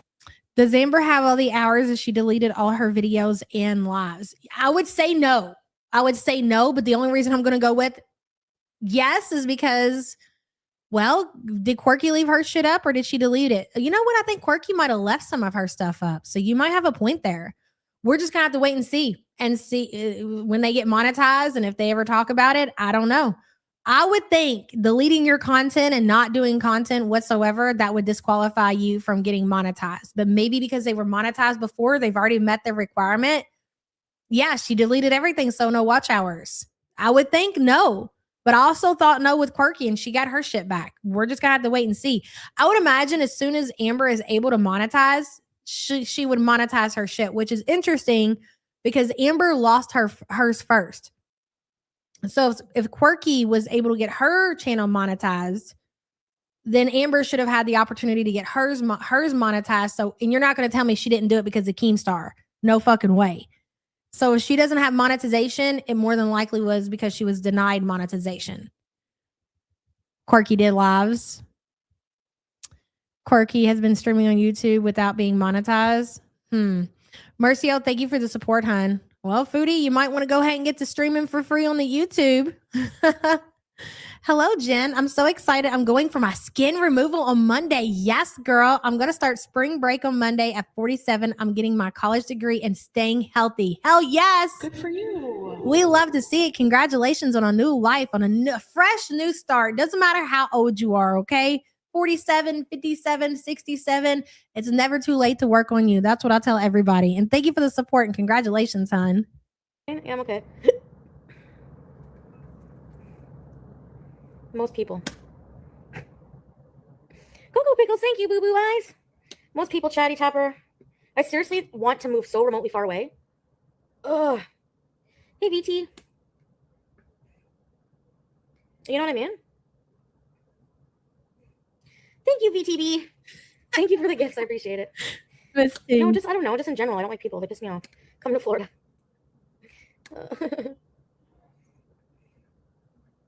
Anyway. So just focus on what she's saying, guys. Don't focus. Don't look too much at the screen, okay? Until it gets in sync again. Just try not to look at her mouth because it's going to drive you crazy. I'm just reading chat. I'm not even looking at her talking.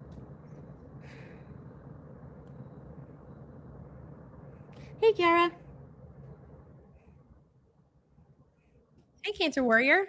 Thanks, Granny. Oh, thank you. Oh, no. Why did you gift a Silver Saw? Thank you. Reset repeat. Did you really? Oh, hell no. You got, oh, you mean, okay. Because you do content too, I'm pretty sure. You mean over on Kick. Okay, never mind. Ready Set Bees. I'm going to switch to Ready Set Bees.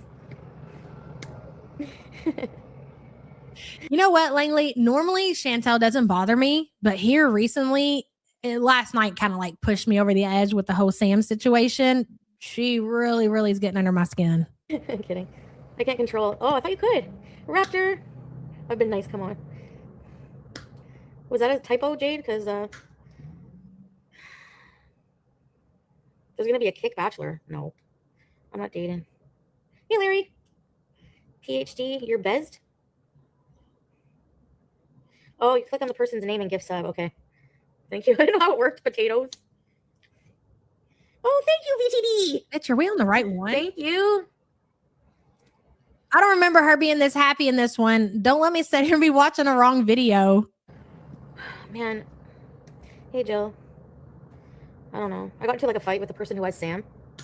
Okay, it's the right one. So she claims, and it's very important that we stop and pause throughout this live stream because there's important things to point out. She just says that she got into a fight with the person who has Sam. Go ahead. I don't know why people are so fucking cruel. Like, it's so complicated. It's so complicated. Because I asked for an update. Well, I had my mom ask because she is in communication. That part right there is what really threw me for a loop. So she had the fight with Sam's owner, who she claims has Sam, who she rehomed Sam, by the way. I have a screenshot from Twitter. Let me show you guys. I grabbed it this morning.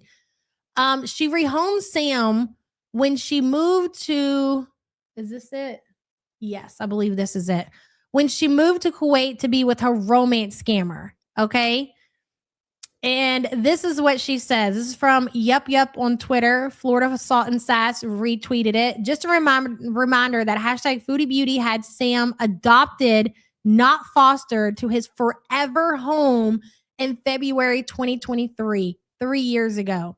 Keep changing your story, Foodie. The internet is forever. So this was the original, I believe, community tab post that Chantel had posted when she rehomed Sam. Here's what it says. Her words.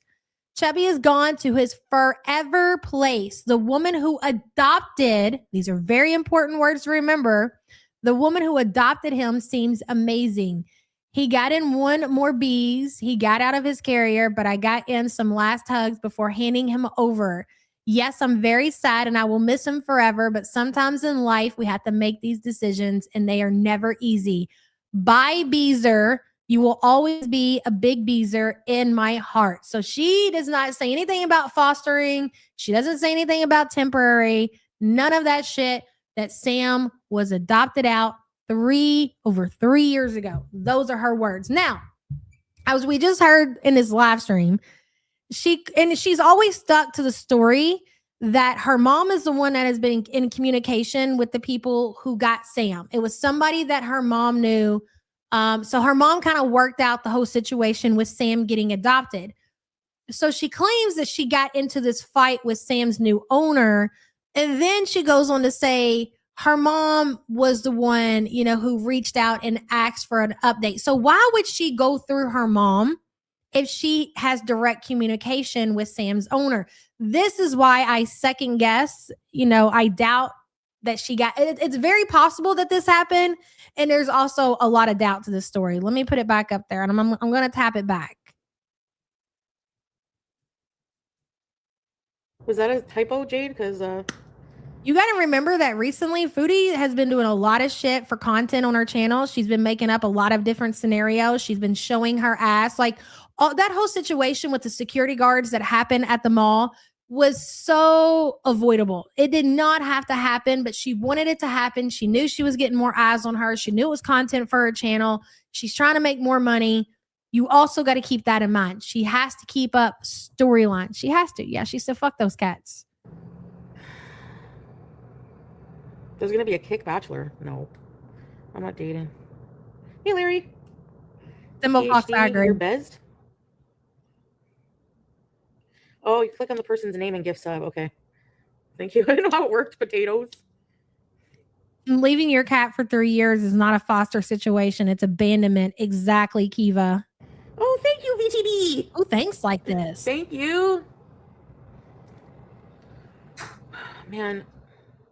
Hey, Jill. I don't know. I got into like a fight with the person who has Sam. I don't know why people are so fucking cruel. Like, it's so complicated. It's so complicated. Because I asked for an update.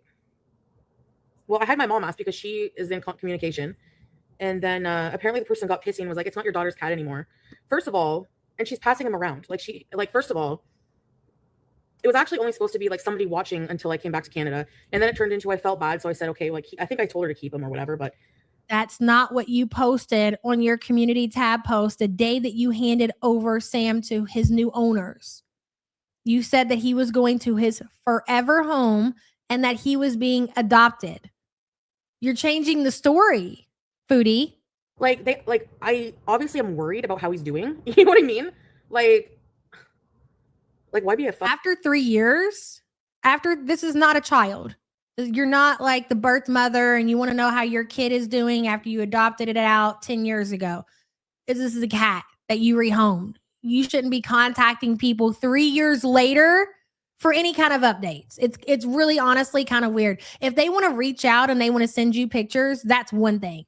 But for you to go out of your way and contact these people and have your mom contact these people and then for you to get shitty over it, it's none of your business. Even if these people did rehome this cat, even if this cat is going to 50 different homes, Not that I agree with that, but it's not her fucking business. It's not. And it's definitely not your business to bring their business back to your Kick platform and tell this story and say all kinds of mean things and call them names. It's really not. Dell says, hey, cutie, Smokey's ex-owners want an update. Exactly, Dell. Imagine if she had Smokey for 3 years. 3 years and these people are reaching out for updates. Like, you don't owe these people anything. We've had our interaction. Thank you for my forever cat, but you're weird. Leave me alone, lady. Tell your mom to leave me alone too, you fucking psychos. Dell, thank you for the super chat.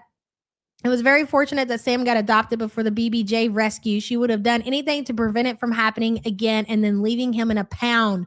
Yes. Yeah, basically. That's exactly what she would have did, Marcio. And yeah, they call it a pound, or you can call it what are they called? What are the places where people go and they'll surrender their animals? I can't even think of it right now. Thank you for your support, hon. Lights Out says, I had a young cat when I met my husband. Now we have a 17-year-old cat. Don't settle for less, ladies. You're not cutie. We don't abandon cats here. Exactly. You don't have to give up your cats because you meet a man. That's fucking pathetic. Lights Out, thank you for the support. Oh, hell no, says if Smee was in contact with them, she should have already known what was going on with Sam. Exactly. Oh, hell no. Great point. And thank you for being a member. Desi's mama says, sorry, but she wanted Sam back after almost 4 years of not being bothered, which is abandonment. It is not your cat. Get over it. Exactly. She just feels like she's entitled to all of these old animals that she had access to. Sam, she wants Julia back from Syria. Like, I don't care how you feel about Salah. It seems like Julia is in a lot better care with her new family in Syria. There's no reason that she needs to be uprooted from Syria, where she's probably with Sasa and her family, to bring to live with fucking Foodie in Canada. No way. Desi, thank you for the support, hon. Cunt about it. So I'm like, anyway, like I called her fucking, like I told her off. I'm like, you are passing him around. Like, first of all, apparently he was happy, but then all of a sudden. So what? Did you get the phone number from your mom so you could reach out and personally cuss her out? Is that what happened? Because you're saying your mom is the one who's in contact with these people, and that's how you're getting your updates. And now you're saying that you actually cussed her out. That's where I'm having a hard problem with this story. Like, anytime I would ask for an update, apparently he was happy. Hey, cheesy yum yum. I didn't call her anything, but right now I am. Anyways. This is exactly what she would have done to her kids, Strange. Those kids, if she would have actually went through and had those kids, they would be all over the fucking place. It'd be the same thing. And every time mommy got settled down and got fucking sober, she'd want to show up and see them and intrude on their life until she fucked up again. That's exactly how Foodie would have been in real life with kids. Hey, Ellen Dragonfly. Sam, yeah. So, and I don't ask for updates often, you know? So you shouldn't be asking for updates at all. It's not your business. So it originally started like this girl was gonna foster him for me while I was gone, because I didn't know how much. No, you said adopt. You said forever home. That's not what your community tab post says from 3 years ago, Chantel. I was gonna be gone. Okay, that's my chest. And then, hey, Cabela.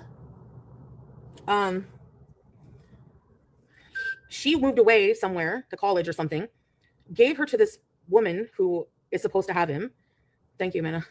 And then Lights Out says no accountability. Thanks, her choices don't count. Yeah, she can do no wrong. Exactly. Thank you for the super chat, hon.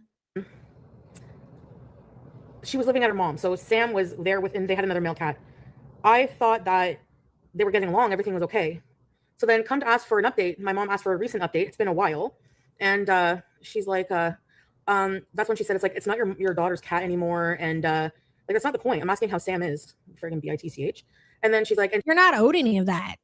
You're not owed any of that. You abandoned that cat 3 years ago. These people don't owe you anything. He's with my sister now because the cat you were so concerned with Sam's well-being, then you would have kept your ass in Canada and you would have took care of the cat.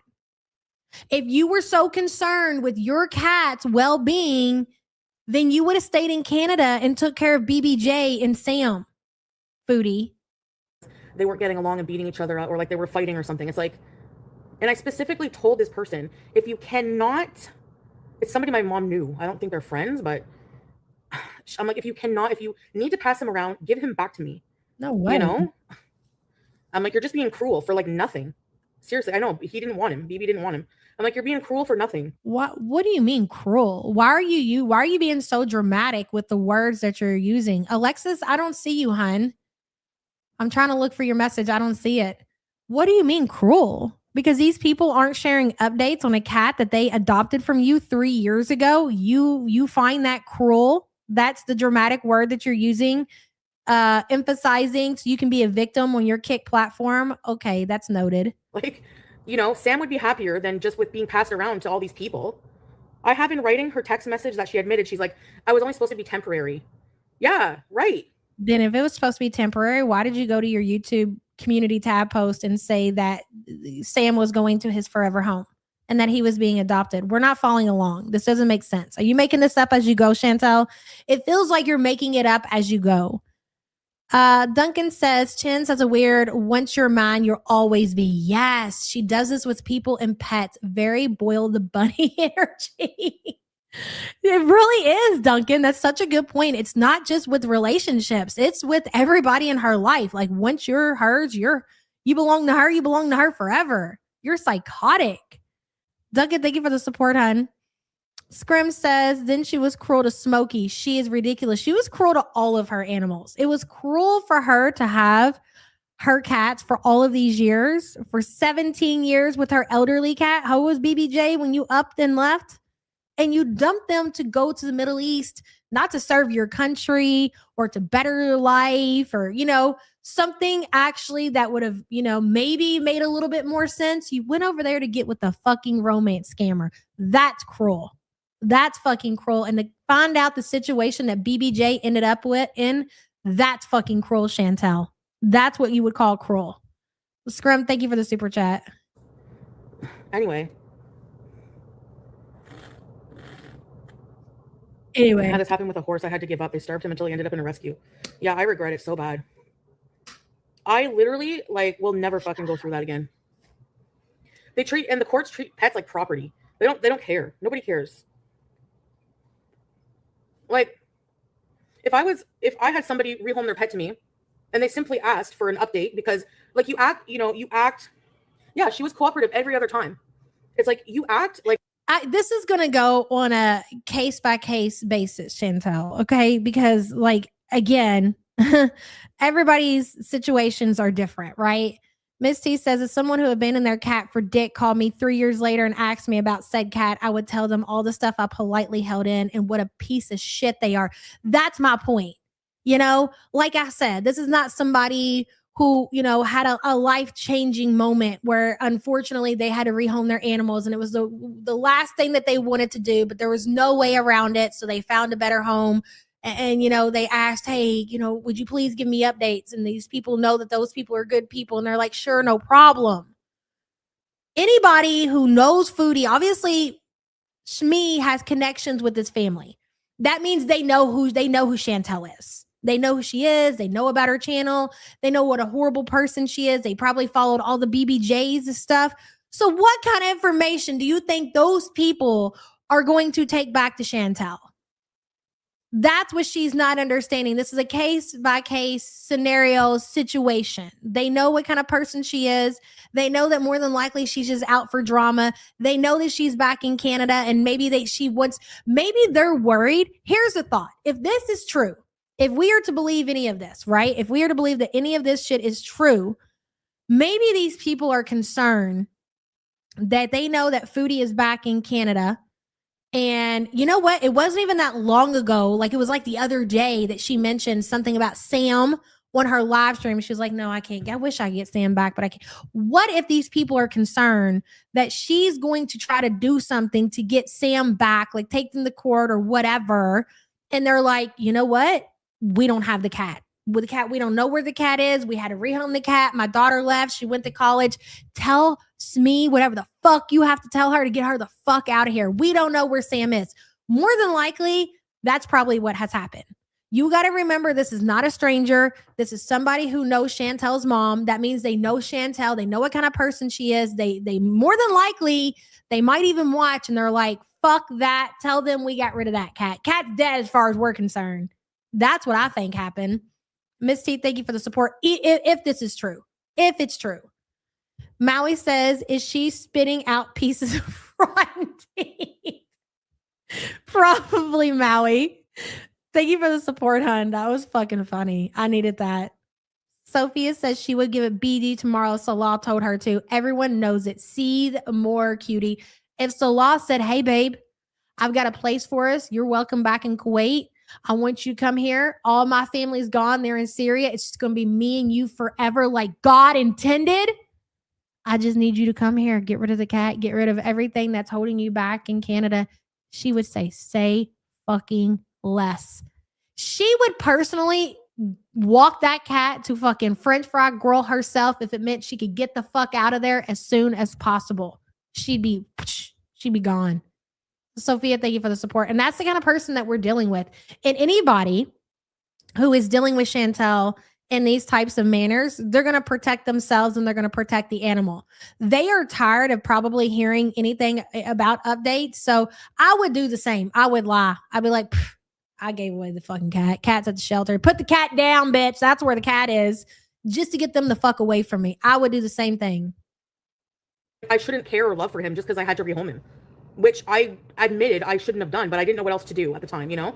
And I entrusted him. You didn't know what else to do. I don't know. Take care of your animals, Foodie. Again, it's not like you were moving across the world for even, okay. You know what?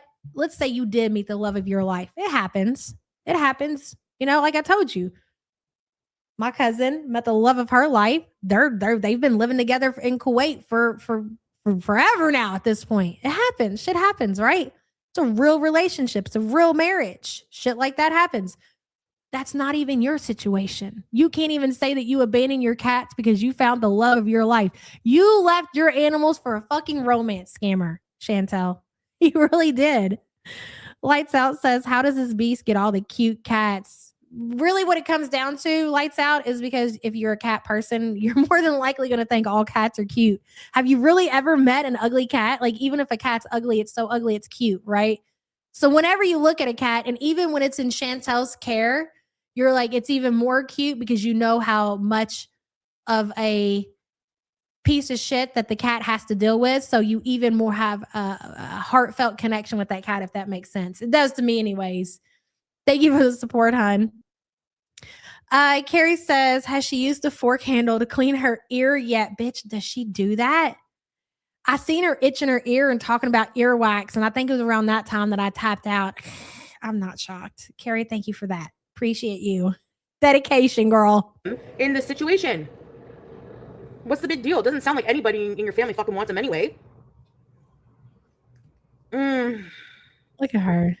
You know? You Shut the fuck up. Sam is the only one. Me. That's all she understands. Wicked Crafter agreed. Thank you for the super chat. Hey, Bunny. Good to see you, girl.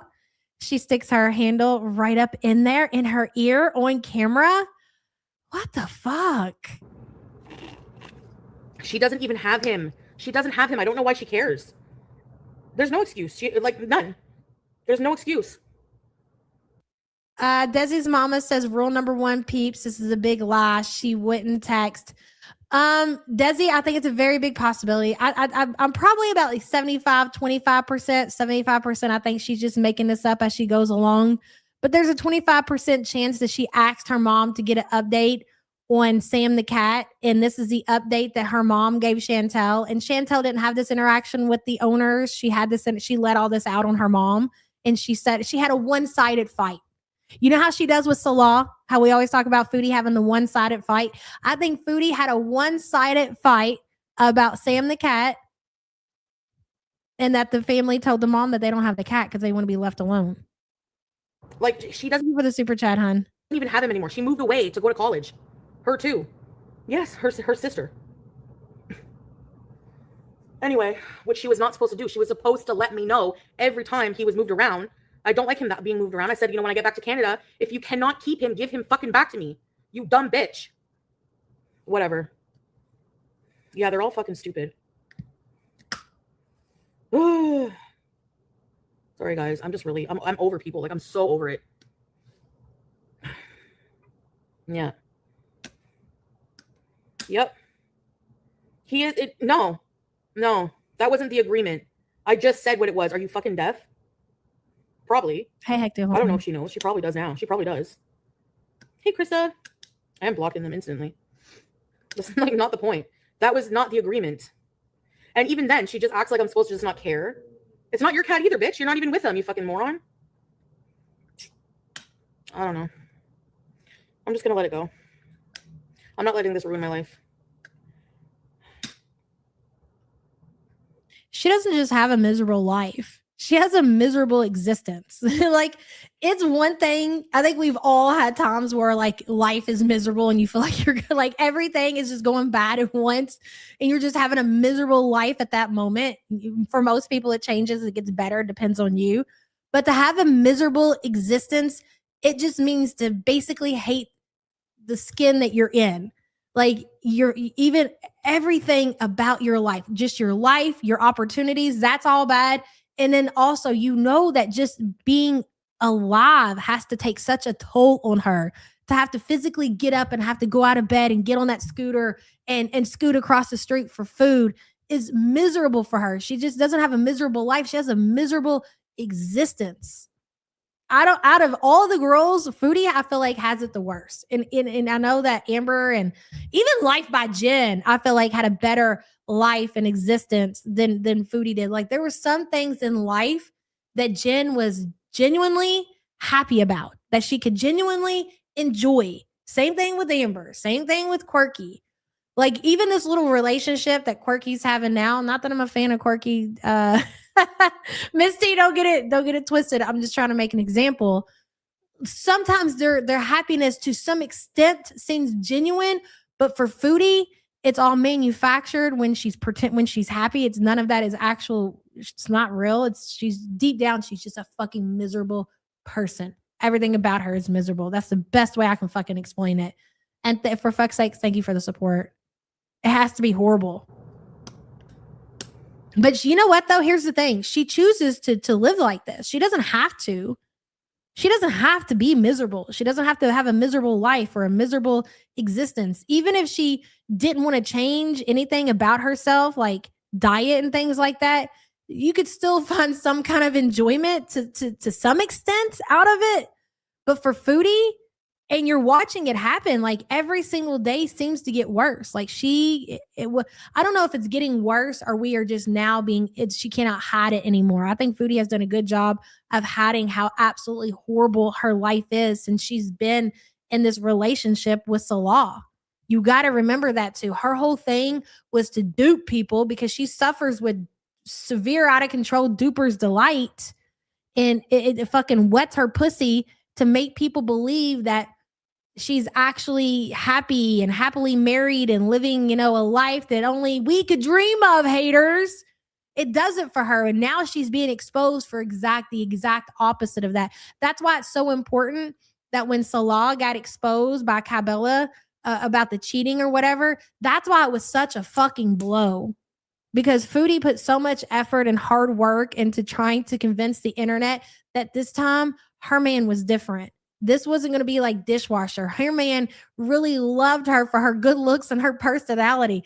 And for us, who we know what kind of person Foodie is, just a really bad person, we take so much pleasure in watching her own personal expose of herself.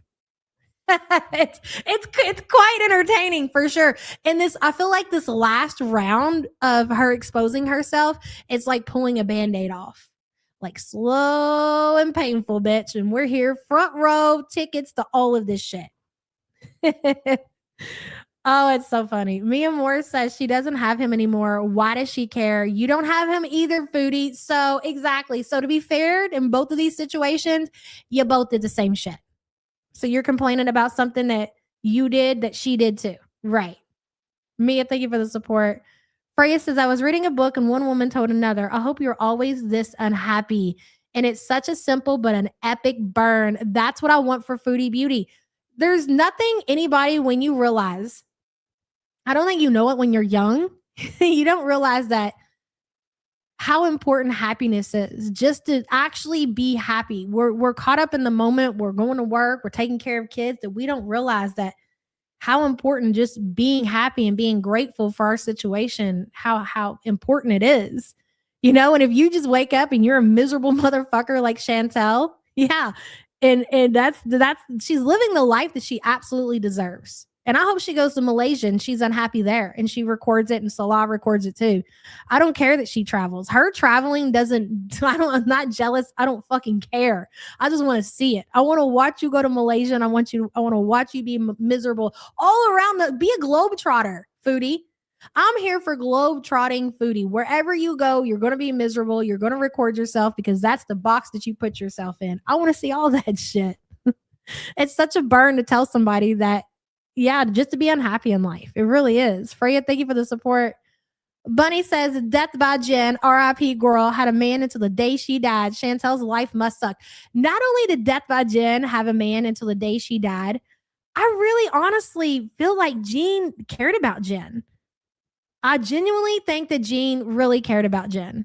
I really do. Even if, you know, whatever the situation was when maybe he was using her for a place to stay or whatever. But I think nobody can deny that Jean actually cared about Jen. I mean, fuck, he even disappeared, bro. Shade's traveling every time she does it. Exactly, Hectic Llama. I mean, and you kind of understand why. If you were in her shoes and her Skechers, if you will, you would hate traveling too. Langley says, listen, imagine for a minute, you're 42, you bought yourself a scooter and you ride around screaming, wee, just, I can't. And I am 42. I cannot imagine that. I fucking cannot imagine that. I would not wish that kind of misery onto my life. There's nothing cute. There's nothing funny. There's nothing to wee about that situation. No fucking way.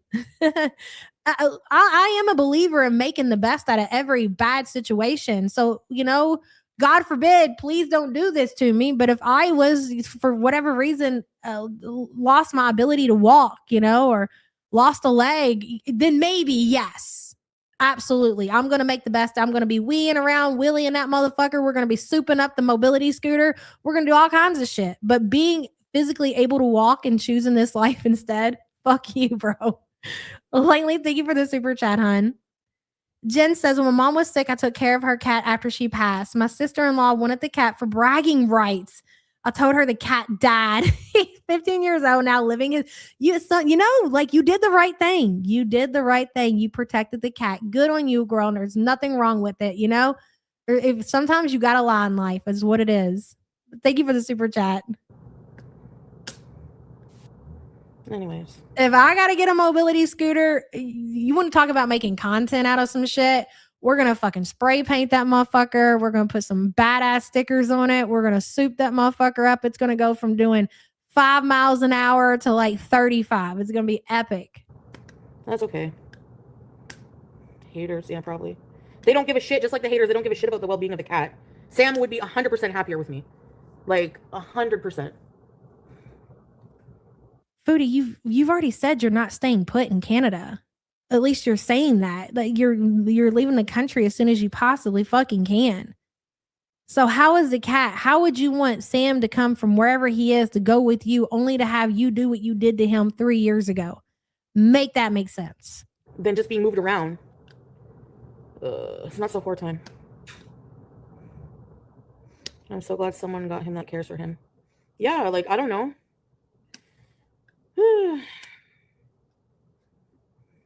I have proof of her admitting that, but they're probably going to look over like, well, you left him for 3 years. That's my point. Probably. I don't know. And maybe at some point I said she could keep him. She could keep him.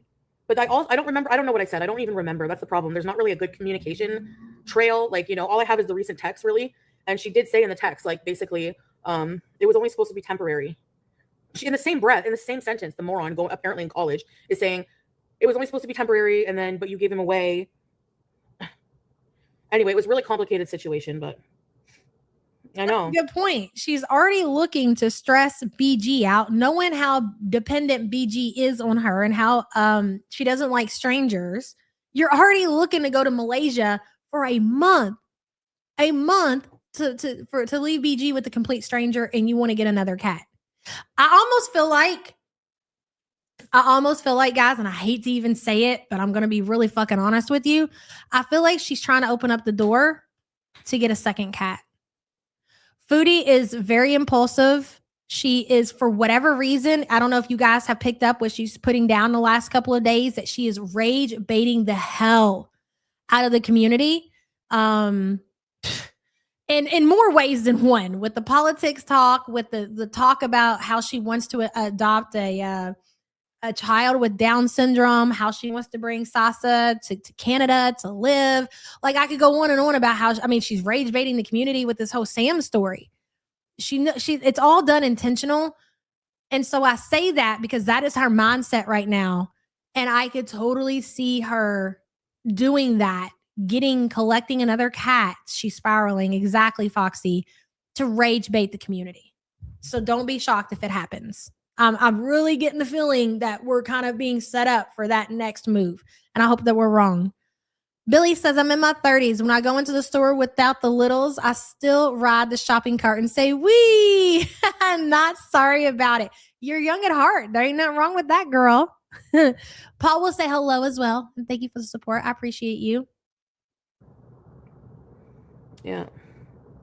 That's a good question, Cancer Warrior. I think a lot of, okay, and I could be wrong, and I hope I am wrong. But if I had to guess, as far as a timeline for said cat, if this trip is canceled, if they don't go through with the trip, or if she's mad at Salah, it's kind of like she got BG. She was very impulsive about it. She was very upset about the Salah situation. I think if he pushes enough buttons, if he doesn't answer calls, if he upsets her, then that void needs to be filled with attention and rage from the community. That is when I think she'll get the cat. So really, a lot of it is really going to depend.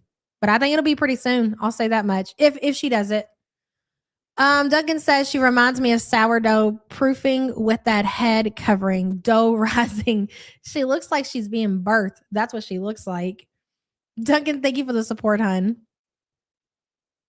Freya, she has just kind of like said it in passing. I don't think that she actually would go through with that. I don't think that Sauce's parents would let that happen. But yeah, she said shit like that. Yes. Whatever. I mean, it's different story. Like, I don't know if they really, how much can you like, she's like, well, he had to leave the home because he was fighting with the other cat. Well, that's not what I was told initially. Thought they were like happy. So whatever. And if you notice, she's told two different stories about Sam. The first one that she told, the reason that they don't have Sam was because she said the girl went off to college. So she had to rehome the cat. The second story that she's told is because Sam doesn't get along with another male cat. So she's told two different stories about why these people had to rehome Sam. Important to remember.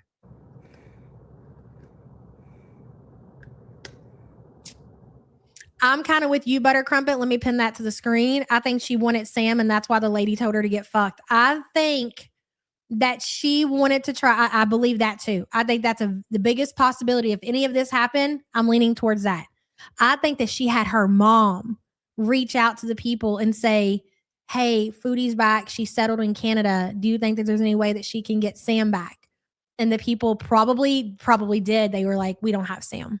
He's gone, because they didn't want to deal with it. And they probably feel like that was the easier option to protect Sam in case they tried anything legally, was to say they don't have the cat. I really feel like that's more than likely what happened.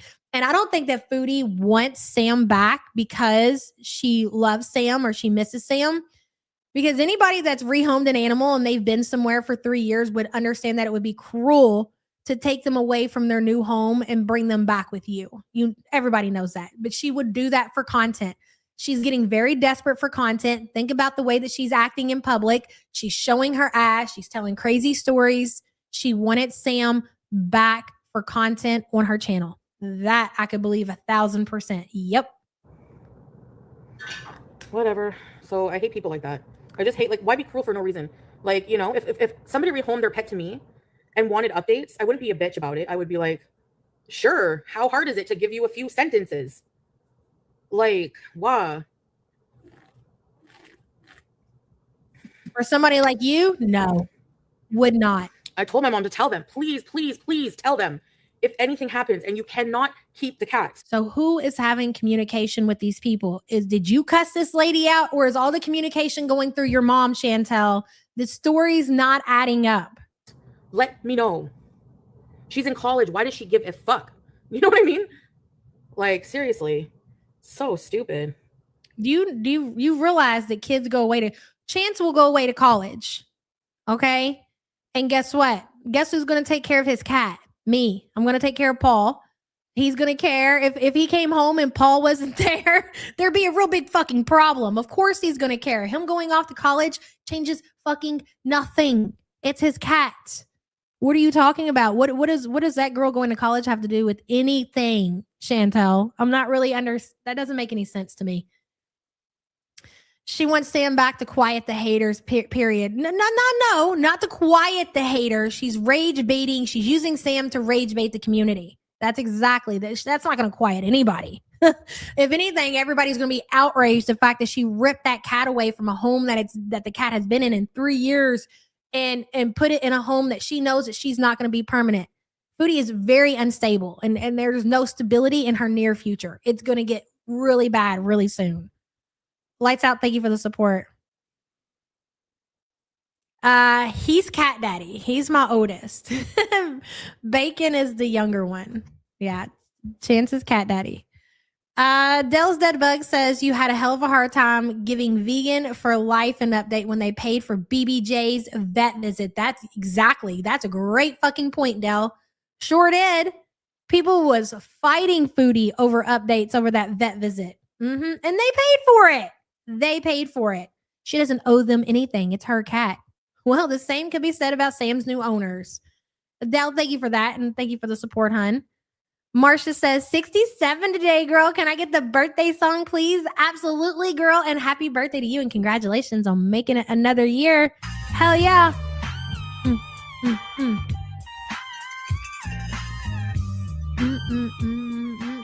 Definitely for content. Definitely wanted Sam back for content. Happy birthday, hun, and thank you for being a member. Hey, Dapper Doll. By that logic, then Foodie went to Kuwait. Why does she care? Exactly. Why do you need that? And it's almost as if she's using the fact that girl is in college as an insult. Did you hear the way like she talks about this girl in college as she speaks down on it as if it's a bad thing? Remember the conversation we just had about Foodie not being a girl's girl? She's in college. She's in college. Going to college. Come on, English major dropout Chantel. Dapper Doll, thank you for being a member for 24 months. And don't even try and come on here on all troll accounts because you're instantly fucking blocked. Thank you. Blocked. I didn't abandon him, you stupid fucking idiot. I took the time to find somebody who had an agreement with me to take care of him. Clean your fucking ears. Oh my God. Just because somebody rehomes their pet or fosters their pet for an amount of time does not mean they stop caring or loving the animal. Like, seriously. Yeah, wow, yourself. Get out of here. The hell? You people act like I should just let you in my chat? Fuck you. And like just be an asshole? No. Seriously. How hard is it to send a picture? Yeah. You know what I mean? Like, seriously. So that's one thing that pissed me off tonight. Just like, the fuck? Anyway, whatever. I'm not going to let that get to me and ruin my life more than it is now. Like, whatever. At least Foodie can admit that her life is ruined. It is, Foodie. It absolutely, like, you cannot climb out of this hole that you have dug for yourself. You really can't. And I don't say that about a lot of people because I feel like you can turn anything around. You really can. You got to really be at the bottom of the fucking barrel and not be able to turn your life around, especially at such a young age.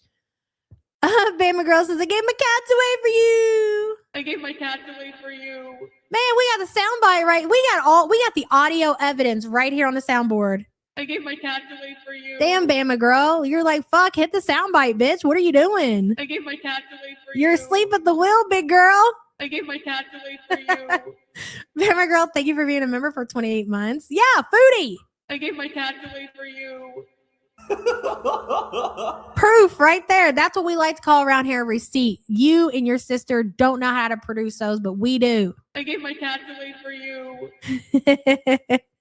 Yeah. So whatever. There's no obligation, but it makes her a bitch and a cunt. So there you go. You all do realize, I mean, I hate to point it out, but it kind of is a big deal. The fact that this is obviously, you're talking about this girl being in college. She's significantly younger than you.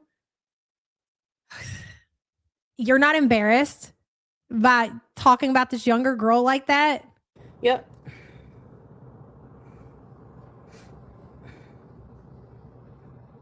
And Charlotte, yep.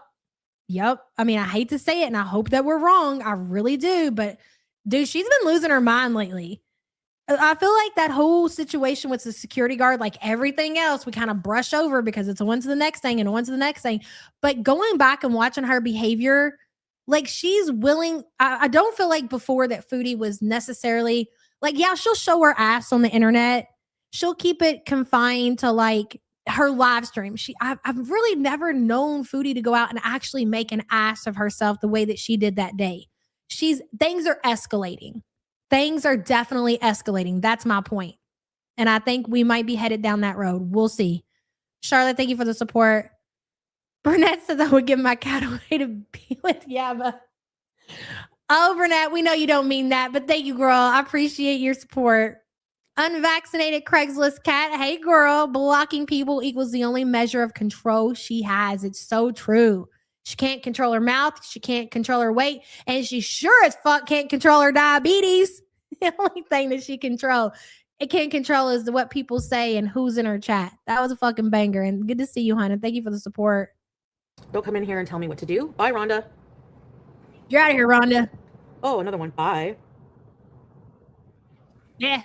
You cleared your ears out, you fucking idiot. He was fostered. And there was an agreement if he's going to be passed around to give him. I'm sorry, but after 3 years, any agreement is null and void. 3 years. I guess, yeah, if you guys had an agreement, if she's going to rehome the cat in the first 6 months to a year, maybe you should consider giving it back to the family. But we are fucking over 3 years into this shit. I don't know you at this point, lady. I don't know you. Shell says, you've been so on point in this live, especially about beef. Thank you. You know what? Because that one kind of threw me for a loop. I wasn't expecting all that information, but yeah, I appreciate that, Shell. And thank you for the support. Brunette says, I don't low. My fur child is my life. Take note, Foodie Beauty. I know that, girl. And thank you for the support. I appreciate you. It's not your cat anymore. Back and they agreed. You fucking retard. Oh my God. What is wrong? Again. Not even worth it. Oh my God, I hate people. Do you notice, like, as vile as what she just said, like, it's like she really thought that shit was cute because of the giggle. I would tap it back, but I don't want to hear her say it again. But the giggle after her saying that, and she continues to do it. That is one thing that I noticed when I was listening to this and watching it, is that teardrop comes in a minute. We're about to get to that part. And she you can tell that she's so proud of herself by showing her ass and saying certain words and calling people certain things. She's like, hey, teardrop. Like, she's just she wants to make sure that teardrop has heard everything, because she knows that teardrop is so impressed with all of her nasty, horrible, childish insults that she hurls at people. Watch. Fuck off.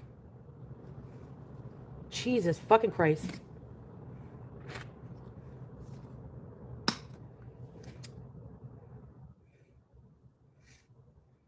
I swear, I talk and it just, people with like no brain, it's like a wall like this. That's what it's like talking to. 100%. Oh. My God's my own. There was an agreement. There are blurred lines. There was an agreement. I told my mom when she found somebody, tell her, please, if I come back to Canada, okay? I don't care if you're offended by words I use. I don't give a fuck. Oh, I'm so tired of, you know what else I'm tired of?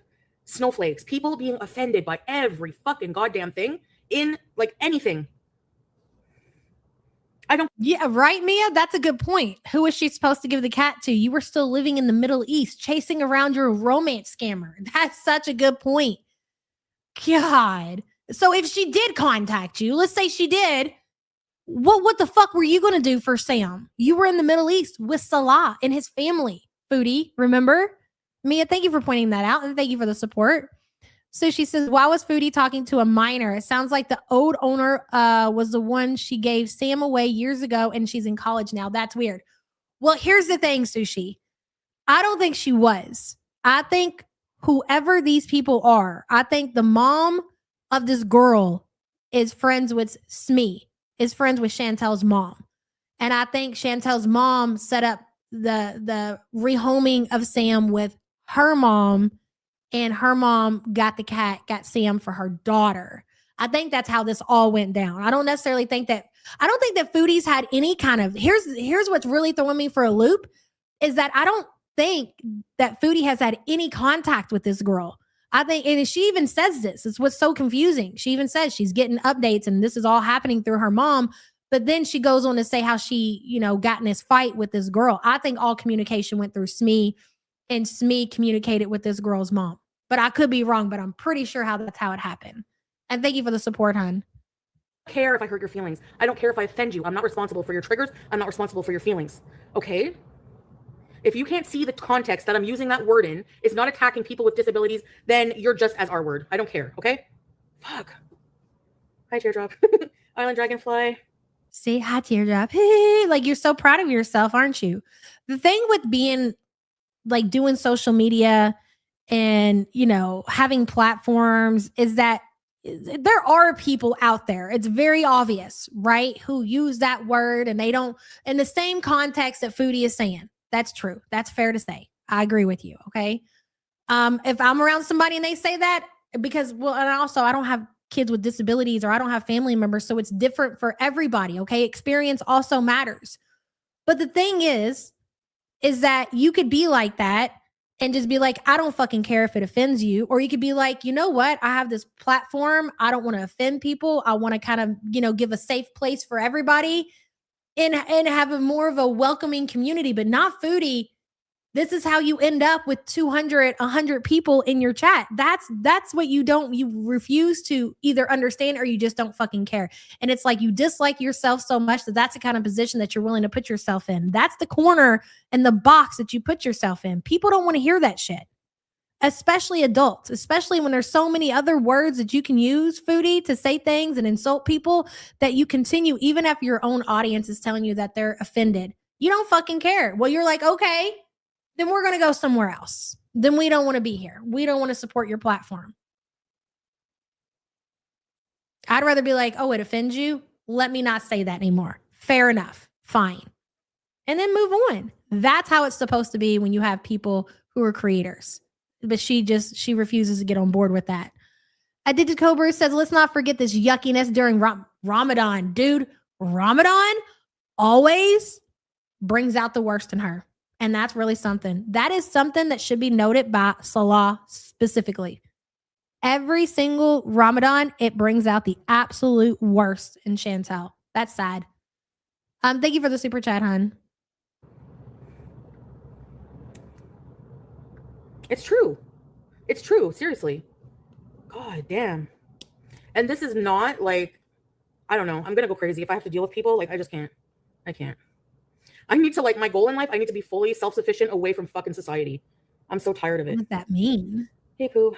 How does one get to that point? Wouldn't we all like to, Foodie? Don't know. Yes. I'm not even going to argue with anybody when it comes to that. Oh, every time the Foodie comes on, I've been fasting. It's fake.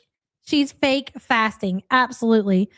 It's her defiant personality. When she's told she needs to behave, she refuses to do it. And she's willing to hurt herself. That's the scary part. And this goes deeper than just like hurting herself on her social media platforms, like in just life in general. She's willing to hurt herself just to be defiant. That's crazy.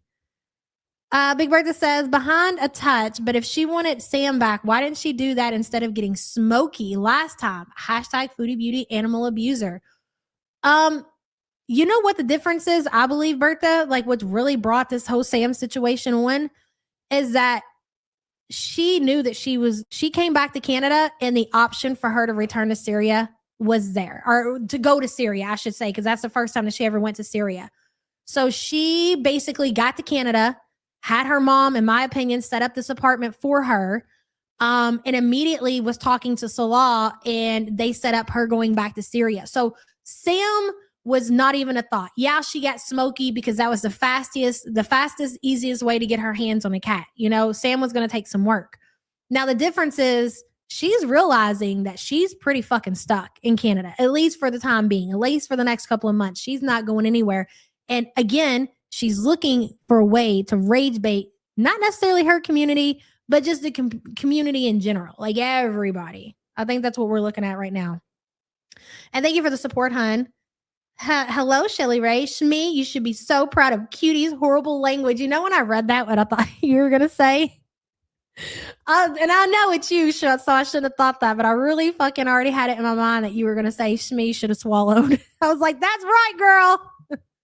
Shelly Ray, thank you for the support, hun.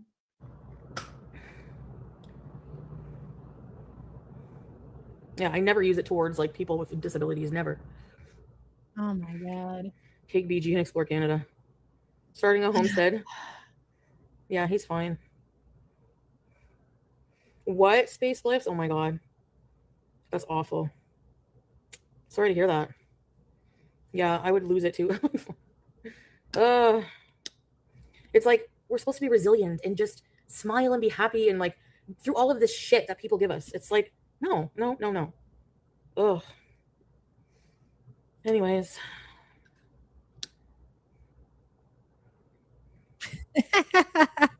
Whatever. I don't know. You know, it's one thing to have an out of control teenager, but Smee has an out of control 40-year-old. That's crazy. I guess. Friends are overrated. I mean, like I have like a couple, like I'm not even, it's not my friends or my family. It's just everyone else in the world. Like, ugh. Cutting off your nose is The like people on the train, like everywhere. Disgraceful. No content holds interest. Maybe it's time to become one with the sea. Well, she's definitely working her way to get there. I don't know if you guys have noticed, and I don't remember where I was reading this at. Probably Twitter. I would say probably Twitter. It might have been a chat, but I think it was Twitter. And people were just talking. They were talking about her eating the silly Billy and the Chinese food and the donut. And they were like, you know, she's just eating around the clock. Like that's all she's doing. She's laying around and she's consuming food constantly. Like she's gonna blow the fuck up. At this point, I don't care if her gallbladder is missing. Like it's gonna catch up to her this time. It really is. So with her being in Canada and access and going to these stores and DoorDash and everything else, she's really going to blow. She really is. So that might be sooner than later. We shall see. And thank you for the support, hun. Oh, I did, Gary? Hold on. I'm so sorry. I didn't mean to. Let me see. Let's see. Not Gary. Oh, there you are. Okay, let's go back.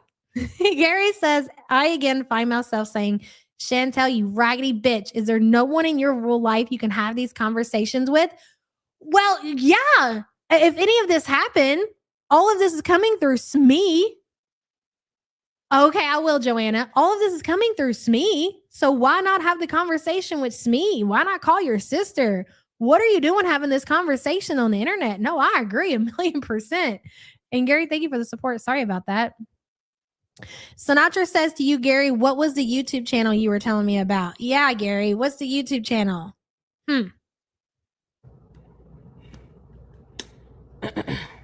Today I was at Silly Billy and a security guard comes up to me. I think you're trespassed from this mall. It wasn't the same guy. And I was like, no. That was for 24 hours. She's on a fucking list. Are you guys listening to what she just said? Let me tap that back. For those of you kind of like, I know we've been going on for a little bit, but just listen to what she just says. Dude, it's not my friends or my family. It's just everyone. This incident happened over a week ago, by the way, right? I'm pretty sure.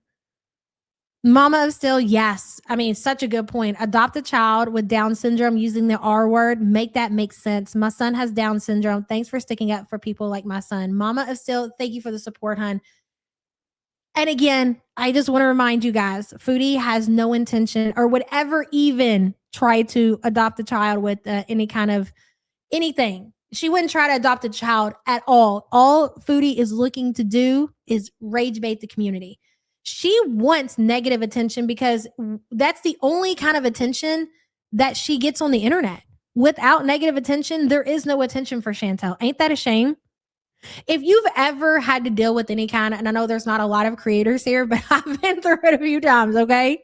And I can tell you, especially like the last go around that I had with that negative attention, it's bad. It's not fun to deal with. You don't want to see these things, and nobody really looks for and wants that kind of attention. You know, they say all publicity is good publicity. No, the fuck it's not. No, it can really do damage to your life. It can do so much damage to just your mental health. You know, I think a lot of people who have done social media and are creators can agree with that for sure.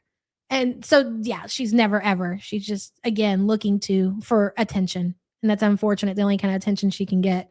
And thank you for the support, hun. Mia Moore, thank you so much for gifting 20 the YouTube Underground memberships. Holy shit, girl. Welcome, all new members. A word from our sponsor. Pickle yourself up. Yes. It's a crunchy world out there. That's right. What an inspiration you are, Pickle. Mia Moore, thank you, girl. I appreciate you. Welcome all new members. Please feel free to use your custom emojis in the chat. Adon, welcome, new member. I appreciate you. Thank you for joining. It wasn't fun, but we got through it. You know what? And I'll say this much, motherfucker. I guess this saying you could say could be true. What don't kill you and make you stronger, bitch? Because now I feel like, now you bitches ain't never gonna get to me now. If I survived that kind of last go around that I got through, me and my family, shit. Not that I'm asking or want you all to try that or anything. I'm just saying, like, that was some crazy shit. So I guess hang in there. Anybody going through anything? Don, thank you again. Thank you guys. Everyone else in the world, like, ugh. Pickle yourself up, buddy. The people on the train, like everywhere.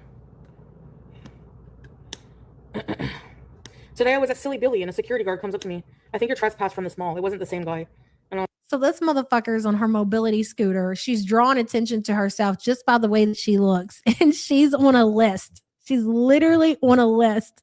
She gets approached by security when she's at Silly Billy trying to get her Philly cheesesteak and her fries. And she gets approached saying that, we don't think you're supposed to be in this mall. And of course, they know where to find her. You're not going to find her shopping throughout the mall, looking at different. No, the motherfucker's in the food court. Okay, food court. I was like, no. That was for 24 hours. He's like, oh, I'll have to check. He's like going through his roster of like fucking. So while she's sitting there, she's placed her order for her Silly Billies or whatever. She's waiting on her cheesesteak. She's got security that is approaching her. And he's going through his log to see how long the ban was. Yeah, that's what we need footage of. And this is where, like, I'm not going to get into a lot of that, but could you imagine a film crew out with this shit? What a time. What a moment to capture. Like, we're never going to have this opportunity ever again. Me too, Butter Crumpet. Trespass people. I'm like, I was told not to live stream, so I was trespassed for 24 hours. And that was supposed to be it. So he contacted his manager, and sure enough, he's like, sorry about that. He apologized. Oh, literally, they had her there. And on her mobility scooter, bitch. This man had to contact his manager to see if she's allowed in the mall at the food court. All I want to know was, did you have your cheesesteak in hand or were they making it? Were the workers watching while they were making your food? Maybe they had to set it to the side because the food got finished when you were having this conversation and when the security guard had to call in the head. Excuse me. Yeah, we have Chantel Sovrol here back on her mobility scooter in the food court. I just want to make sure she's allowed. How long was the ban? Over and out. I want to know exactly how this all happened. Tell it to me all, Chantel. If you really want to give the community some content, that's the kind of shit that we want. We don't want you going out here getting animals. We don't want you talking about adopting kids or no, that, ma'am, is what's going to bring you attention. Faded Hello Kitty says, Buster bite her to jumpstart the Footless arc. Yeah, let's get this show on the road, bitch. We're bored. Thank you for the support, hon. And everything, but I mean, think about it. If glass in her foot for months didn't do anything, bitch, I don't know. You cannot pull my teeth out one by one to force me to tell that story to anybody. And she's really acting like it's no big deal. Like everybody just happens to get busted in the food court after they were trespassed for 24 hours. You know, that's a good still, isn't it? All right. That's a memorial still. Hold on. I can't believe Foodie's still mad at me about that. God. She's never going to get over it. It's like, I don't even want to leave my house anymore. Like, I just don't. Everything is a fucking drama. Everything is bullshit, man. Like, why can't everything just, like, do I have to stop live streaming? Like, I don't know. Do I have to get it, like, do I have to get offline? Maybe for my mental health? I'm tired of everything. It wasn't Mo. Hey, Aussie girl. Yeah. Be a hermit. Yes, she's infamous in Ottawa now. It's crazy. Yeah. And that was my whole thing. I feel like Foodie kind of kept that confined to just the internet. Like she really wasn't taking this story outside. Like if you knew about Foodie Beauties because you happen to come across channels, right? But like now people are knowing because she's taking it outside, bro. Like she's escalating the situation. I'm about to. Don't leave us.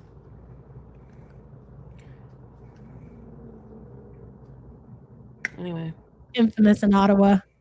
It's just like, regardless if he, like, I don't know how to feel because, like, it was very blurry, like, the lines of what happened, like, between, you know, him being passed around. He wasn't supposed to ever be passed around. Dude, I was supposed to be notified. Oh, and he was just, oh, God. She even showed the camera. What happened, like, between... She's growing potatoes in there. You know, him being passed around. He wasn't supposed to... I know what that is.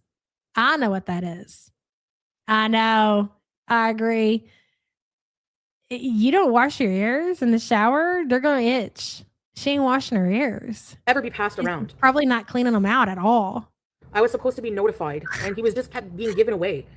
The one time, before this time, the last time, she said that Sam was very happy at where they were, and I didn't know she moved away to college and left him with her family. Like, why do you care if he's not even in your care? That doesn't sound like that cat was rehomed. It sounds like she went to college and left the cat with her family. I think you're making stories up again, Chantel. You're trying to make this college girl look like a bad person, and we're not buying it. She's just being a freaking bitch for There's only one villain in this story, and that's you. Nothing. That's what I... Oh, and your sister. That's what pisses me off. If he's happy and you don't want him upheaved, he shouldn't be upheaved. You're upheaving him. You're the one doing it. He would remember me. He was in my care for 5 years or more, 6 years. Exactly. Yeah, you made a good point. Yeah, exactly. He probably remembers how he doesn't want to go back to you. You're right. How is that cat not going to be happier with me? She doesn't give a fuck about that cat. She just cares about being a cruel bitch and keeping him away. That's what pisses me off. Can you make that make sense to us? Why would we believe that this bitch, sorry lady, only cares about being cruel and keeping it? Why would somebody want to do that? That doesn't even make sense. You're not making logical sense, cutie. And I understand. My dad's my uncle. But won't you give it the Canadian try? Okay? The Canadian one too, please. I have something in my ear. Is it earwax? Yeah. I know. Hot potato with sand. Matty. Yeah. Fuck. I hate those people, man. They're fucking Oh, assholes. she's showing it to the camera, bro. I don't know the family, but Look how wet her little it was finger someone is. my mom apparently knew, like somebody from, I don't know. I don't want to tell you guys the whole lineage so everyone can figure it out. Just fucking forget Come it. on, do it. Do it. How about that, Meru? Do it so we can tell this lady, this college kid, how cruel and gross you're being about her and her family on the internet. No, go ahead. Give us more clues. Yeah. Yes, I agree. Exactly. Alien. And now they're acting like, well, you got rid of him. What the fuck?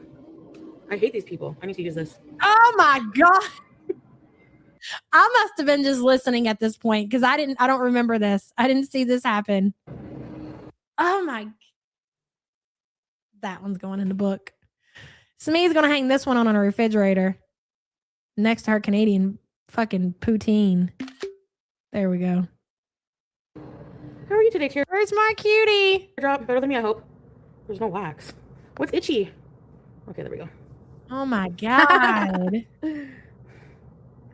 I'm not contacting them anymore. It's just going to cause me more stress I don't need. I guess I'm putting closure on it. I'm not going to know anything about Sam. Whatever. That's it. Disposable fork, yep. Whatever. Excuse me for caring. Like, imagine you entrust somebody with your pet, and even if you rehome them, like, would you be a friggin' bitch and be like, no, it's not your cat anymore? Can you fucking imagine? It's like when a good breeder makes the client sign a waiver that the animal. You can't. The only thing you could do is just laugh at the delusion and the funkleness because this shit is fucking crazy. The audacity, knowing the whole story, like we know it all. Her audience knows it all. They know it all, bitch. We know it so much we could sit here and tell it without a script. Okay, all of us, one by one. So to hear her sit here and act like this, and to see her gestures and everything is fucking funny. Anna Peters says it makes you think about how scared adoptive parents must be of crazy birth moms coming back. Oh, I'm sure that's everybody's worst nightmare. I have no doubt. I think it's scary and for both parties, to be honest, like for the birth mom and for the adoptive parents. There's lots of reasons for both, sides to be concerned. But yeah, I can't fucking imagine either side of that. Anna Peters, thank you for the support, hon. But yeah, that's a great comparison, though. Seriously, it is. Don says, what a miserable cow. She sure is. And you know what? Like, Foodie is the kind of misery loves company. They say it because it fucking there's some truth to that, right? Misery loves company.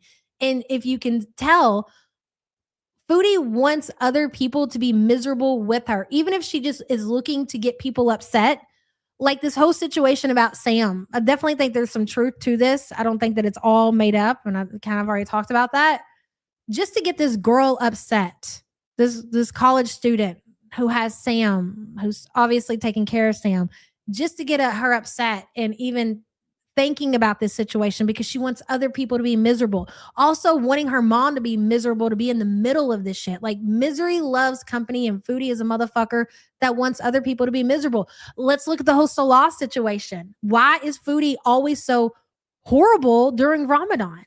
We've talked about it because Salah is happy. He's spending time with his family. He's celebrating all the things that he's doing. Well, Foodie doesn't want Salah to be happy, especially Foodie doesn't want Salah to be happy without her around.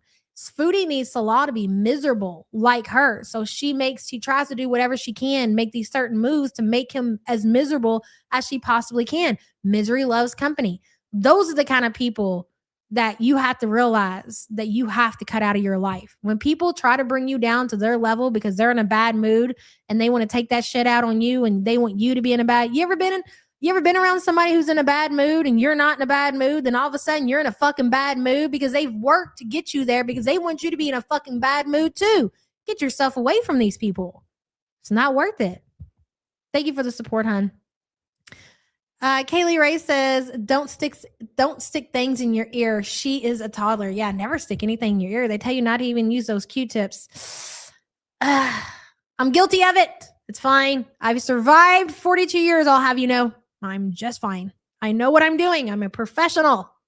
Don't come in here preaching about it neither. Thank you for the support, hon.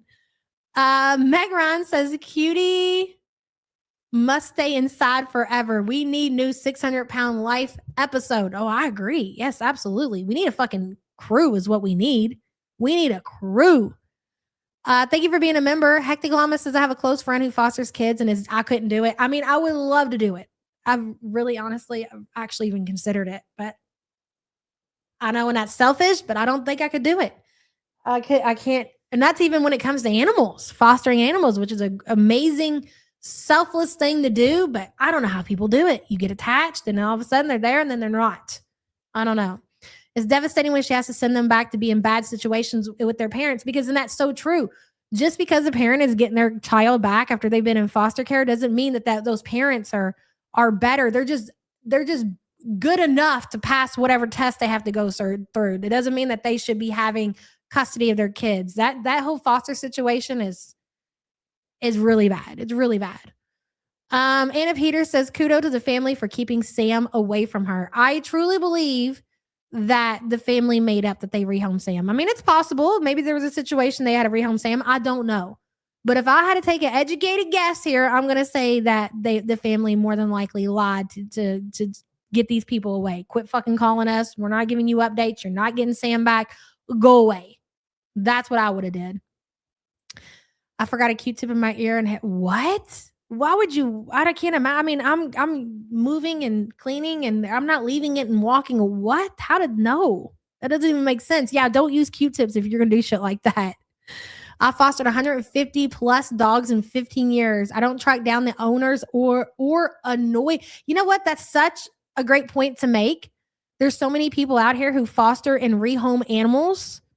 They do it with cats and dogs and wildlife, you know, like sometimes you just have to release something in the wildlife back into the wild or whatever.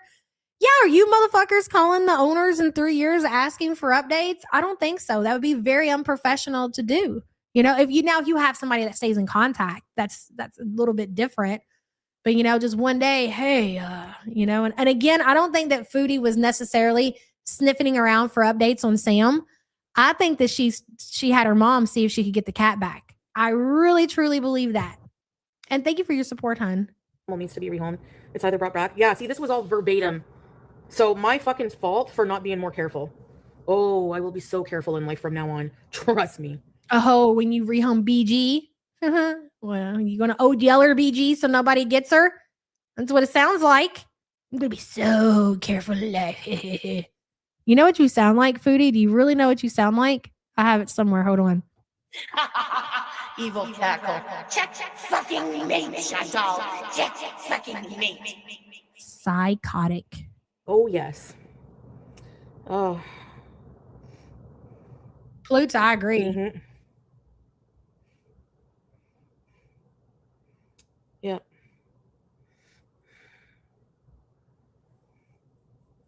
That is so fucking stupid. You regret giving him away for a man that cheated. Oh, sorry. Did I know he cheated at the time that I fucking rehomed the cat? You dumb ass moron. No, I got married and it was a year and a half later that whole shit happened. Text messaging, not touching, by the way. So are we trying to change what the definition of cheating is? Is that what you're saying? Because he physically did. If he could have, he would have. If he could have got Cabela there and Cupcake recipe'd her down, he woulda. He sure woulda.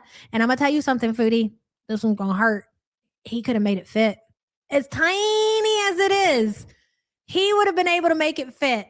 The cupcake would have found its recipe. Mm-hmm. Friggin' idiot. Oh, my bad. I had a crystal ball where I could see in the future that would happen. See how dumb people are? Like, how am I supposed to live in a world with fucking idiots like this? No, seriously. I'm so over it. Well, you know what? That's a choice. If you feel like you're at that point, you know, I mean, hey, nobody's holding you back. Nobody's stopping you, Foodie. Go for it. Yeah, I don't understand why they wouldn't want Sam back with you if they're finding him inconvenient. Yeah, I mean, you know, like he's just... She knew that would happen, that I was, you know, come back to Canada and want him back anyway, but whatever. Oh, did you hear that? So she did try to get Sam back. So you did. You contacted these people after all these years and you asked them if you could have Sam back. So they told you he was gone. I don't care. They won't listen. They only want to twist it into something else. Exactly. That's exactly what happens, yeah. Anna Peters says fostering is the Lord's work. So many foster homes are horrible. However, like you, Yabba, I couldn't bond with another little life and then give it up. I mean, that's part of it, though. That's the part that you gotta, like, if you really, really want to dedicate your life to that kind of work, that's just part of the territory, and that's what makes it so. You know, like the best part is that you give these animals or possibly children a taste of the good life, if you will, and hope that they go on to maybe rehome to the same situation. And like somebody said in chat, it's unfortunate when they have to go back to their families who are still where they were when they came into the system. It's really just a whole fucked up situation. And it's just the world we live in, unfortunately. Anna Peters, thank you for the support, hun. They can eat shit. I don't give a fuck about them. Yeah.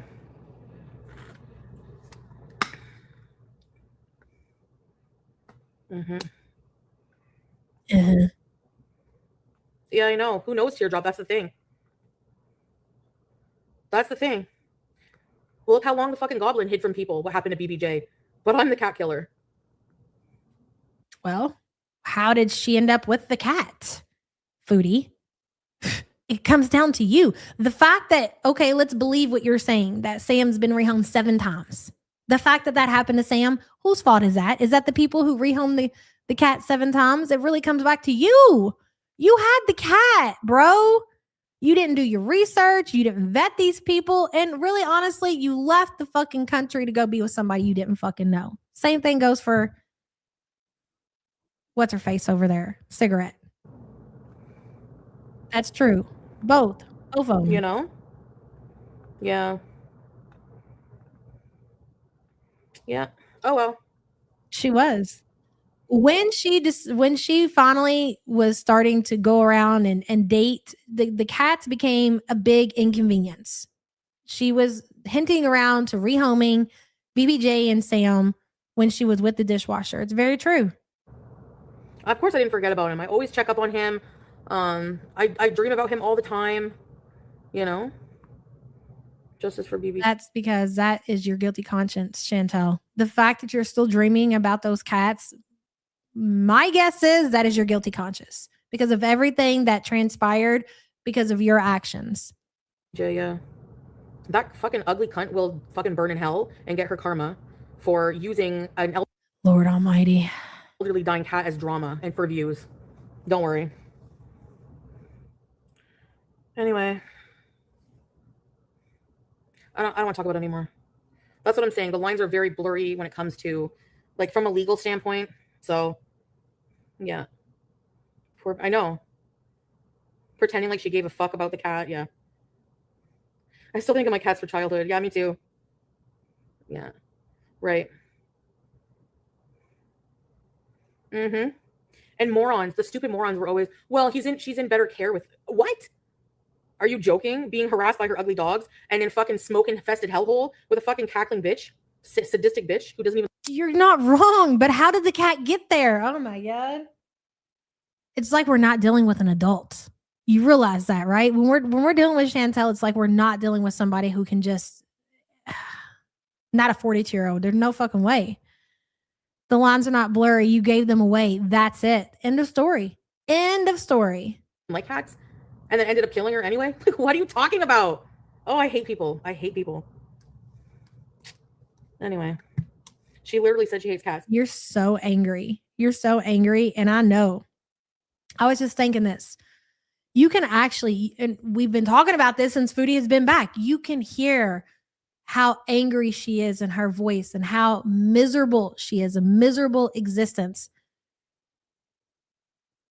Pete's, somebody like Pete's, because I feel like Pete's is one of those people to where she could probably physically do something and that they would allow it just because of reasons. If Foodie could, she definitely would put hands on somebody. I know she would with another person. The only thing that holds her back is that, well, nobody's around her right now. But that's what worries. Like when you think about her animals and you think about just like the story she told about the nachos and how she had the complete breakdown. And I'm not just saying this for dramatics or, I'm outraged towards Chantel. These animals really aren't safe in her care. She's losing her mind more and more every single day. You can see it happening in real time. People and animals, yes, because really, honestly, it doesn't take a whole lot to get away from Foodie. But there are people out there who will allow abuse to happen, whether if they could get away or, they're stronger or they just will take it for lots of different reasons. And I think Pete's would be that person. Thank God, really, honestly, he's not living with her. She is psychotic and she's losing her mind. And let's just hope that she's not doing anything to that cat. There's something more serious. The walls are closing in. Oh, for sure. For sure. This is a lot deeper than the Sam situation, Ellie. I don't disagree. I do not disagree at all.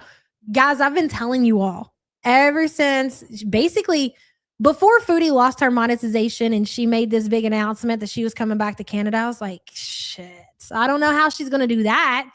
I don't know how she's going to make that work for all these different reasons. I don't want to go over right now. And then when she lost her, hey, Acid Girl Art, when she lost her monetization, I was like, we are in for a treat in the next couple of months. And maybe that's where we're headed. She I think it was in this live stream where she kind of went over her bills and she was talking about how much money she had to put back every week for her rent and just to make bills because she gets paid weekly. So she gets paid weekly from Kick. Hold on just a second. Love you too. She gets paid weekly from Kick, so she's taking that money out to put it back for her bills. Well, here's why I'm not buying what she's selling. She's saying that she makes enough on this new platform on Kick as a brand new creator. She gets, dude, average, she's getting about 200 people per video.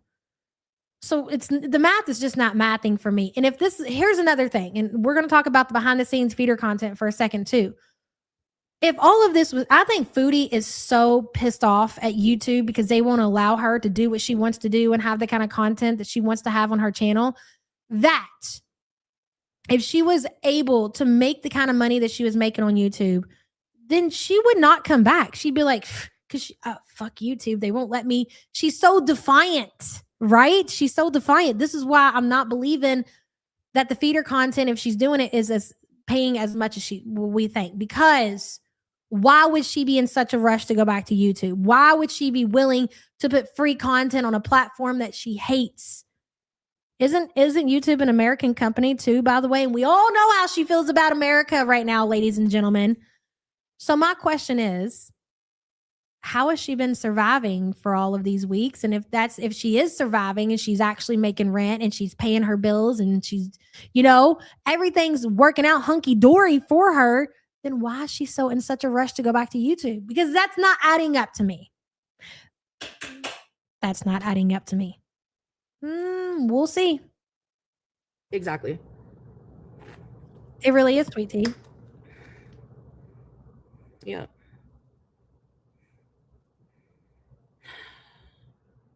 Yeah, she's in college.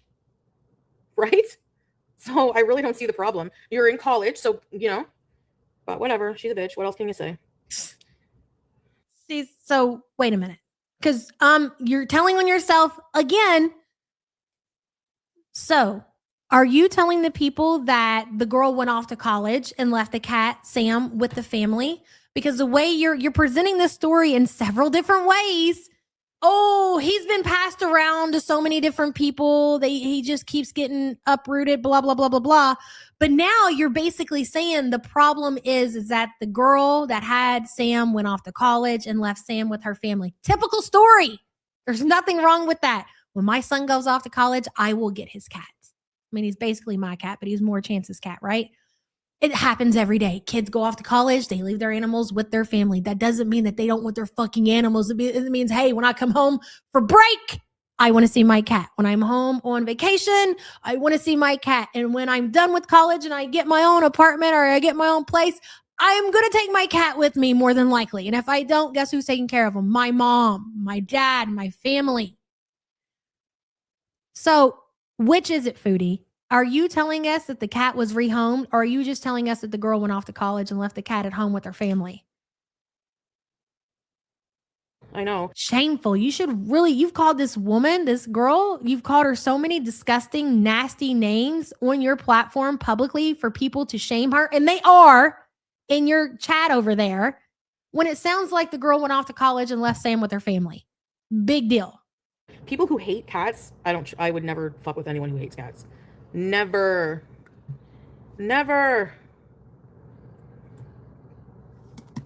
Right, Fruity. That's what I'm saying. Uh-huh. Very wrong. Very wrong. Yep. She's crazy. Especially cats. I don't know where BG is, but. Linda Lou, welcome to the Poorest. Thank you so much for being a poor piece of crap, hon. We appreciate you. Chantel, right, Cabella? You hate cats. Anyway, I wanted to come on and swear and rant and rave. I have my 2 and don't know what I'd do without them. Yeah. I don't know. It would be a pretty full house with, I don't know. Someday I'm going to have Julia back. I don't care how. If I have to detour and fucking go to Turkey and drive to fucking Syria, I will do it. Feeling better? No. Aries tattoo. Yeah, Barbie's fat sister, because she didn't do anything with her life, of course. And anybody who does do anything with their life, they're bitches and they're the C word. For iftar, I had Silly Billy and a few bites of Oh, Cabela, she does that with Pete's. She's the type of person who will let you borrow money and go years without mentioning it until they get desperate and need it back. Yeah. Yep, exactly. A stir fry. Yeah. Right, Anyway, guys, Haley? I'm just so fucking fed up with people, man. And then people being offended by every fucking thing. And then, oh, you're supposed to act this way. You're supposed to do that. I'm tired of people. I'm tired of people and their noise. Like, just leave me the fuck alone. Seriously. Gary says, Chantel, you let a crackhead who used one of your cats as a football blow your back out. Weirdo. Isn't it the truth, though? Gary, thank you for the support. That was a fucking banger. This is a young woman. She's talking about grow up, Chantel. You're so, and how is she not embarrassed? And that's like, I'm not gonna argue with somebody who's. I mean, okay. Even when I'm talking and reviewing Quirky, I'm always conscious that she's significantly younger than me. Even Amber Lynn, like she's still younger than me, right? But yeah, like somebody who's just going off to college, I can't imagine. I just can't. It's embarrassing. You should be humiliated because it's embarrassing. It really is. Very good. Yeah. Sit from the same mall. Hey, Say Levy. Yeah. The easier it is to tune people out. Too much sensitivity. You being offended is supposed to be my problem or what? Like, I don't know. Honestly. Humans. Ugh. Seriously. Ugh. And then I watch, I'm going to go see how Amber Lynn's doing. I'm going to go watch a few minutes of Bus. Ugh, what the fuck is that shit? And this is where it kind of turned me into, okay, did this happen? Or is she over there, is she watching the locale Bus and is she getting some ideas in her head? That's where I kind of came up with, and I'm starting to put these things together. Like, well, at first she says that she says all these mean things to this girl. And then she says this conversation is had between Smee and the family. And I think after listening to it again and kind of watching it with you guys, I've come to the conclusion myself that she talked to her mom and had her mom reach out to this family to see now that, our cutie, I don't know if you heard, but she's back in Canada, and she would like to have Sam back, and Foodie kind of put her mom up to that is what I think happened. And the family was like, you need to get a load of this shit. Tell her the fucking cat's dead. I'm not going to tell her the cat's dead. Well, tell her we rehomed it. Fine. So they told Foodie that they rehomed, the cat. I don't know.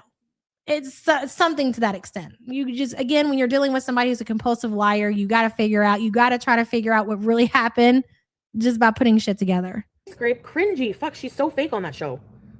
Like, how does anyone watch that shit? Did you really just say that? Did you really honestly just say that with your whole entire gunt? Did you sit there with your whole gunt and say, how does anybody watch that shit? You've been laying in the same position on that boneless couch since you've returned to Canada. I mean, yeah, you go around and toot around on your little mobility scooter, but you can't really honestly be talking about how can anybody be watching any other content, Chantel, when you're putting out the kind of shit that you're putting out on Kick. You can't be serious. You really cannot. Katerino, hello. When mom passed, I inherited her chihuahua. My brother passed, I inherited his 2 dogs. Along with them, I have a 2-year-old chihuahua as a pal for mom's dog. Aw, happy stepmom to all of them. Exactly. That is so beautiful. Oh, thank you, girl. And thank you for the support. That's so sweet. What did I miss in chat? Tato Gun. I don't think that Sam was necessarily as bad off as BBJ, but yeah, I think he had mats and stuff where they had to shave him. Yeah, they shaved him completely down. You know what? No, you're right. Because they did send them a picture of an update of Sam, and I think they shaved all of his fur off. I do recall that. You're right. It's the worst fucking show. Teardrop. Have you seen? I think you did, Teardrop? Have you seen your own shit? Seriously? Not saying that Locale is over there putting out some great content, but Get out of here. Cloud Goblin, hello, freshman 2025. They were born in 2006. Holy shit. 2 years younger than my son. That's wild sauce right there. No, thank you. Nope. You're old enough to be that girl's mom, Chantel. You need to remember that. Cloud Goblins, thank you for the super chat, hun. Like, what is she like? She's acting so fake. Is that the whole show? She just threatens to leave the LCU? Probably. So boring. Nerve. Can I ask what your host show is, Chantel? Can I ask what your host show is? Please tell me. Tell me what is so more entertaining about your show compared to Amberlynn Reed's show. Even the reaction channels hate watching it. It's all satire and fake. She's asked and paid to behave like that. But it's obvious, so it doesn't make it enjoyable when it's obvious. Girl, what did you do? I can't believe this. I just can't. I'm so appalled right now. Out of everything, I think I'm most offended because that shit with Sam is expected, right? But you cannot be serious right now. Turned it off in 20 seconds. That's not, I don't know. I'm sorry. That was so insufferable. She's clearly acting like someone she's not. She's jealous. Right, Larry? You want to go be friends with everybody, but number one, you got a romance scammer who won't allow you. And number two, you can't even take it, Foodie. You couldn't take it even if it was fake abuse. You can't do it. You can't. Same here, Dinky. I only hate a certain type of people that are getting on my nerves. But, like, it's making me mental. Like, I don't know.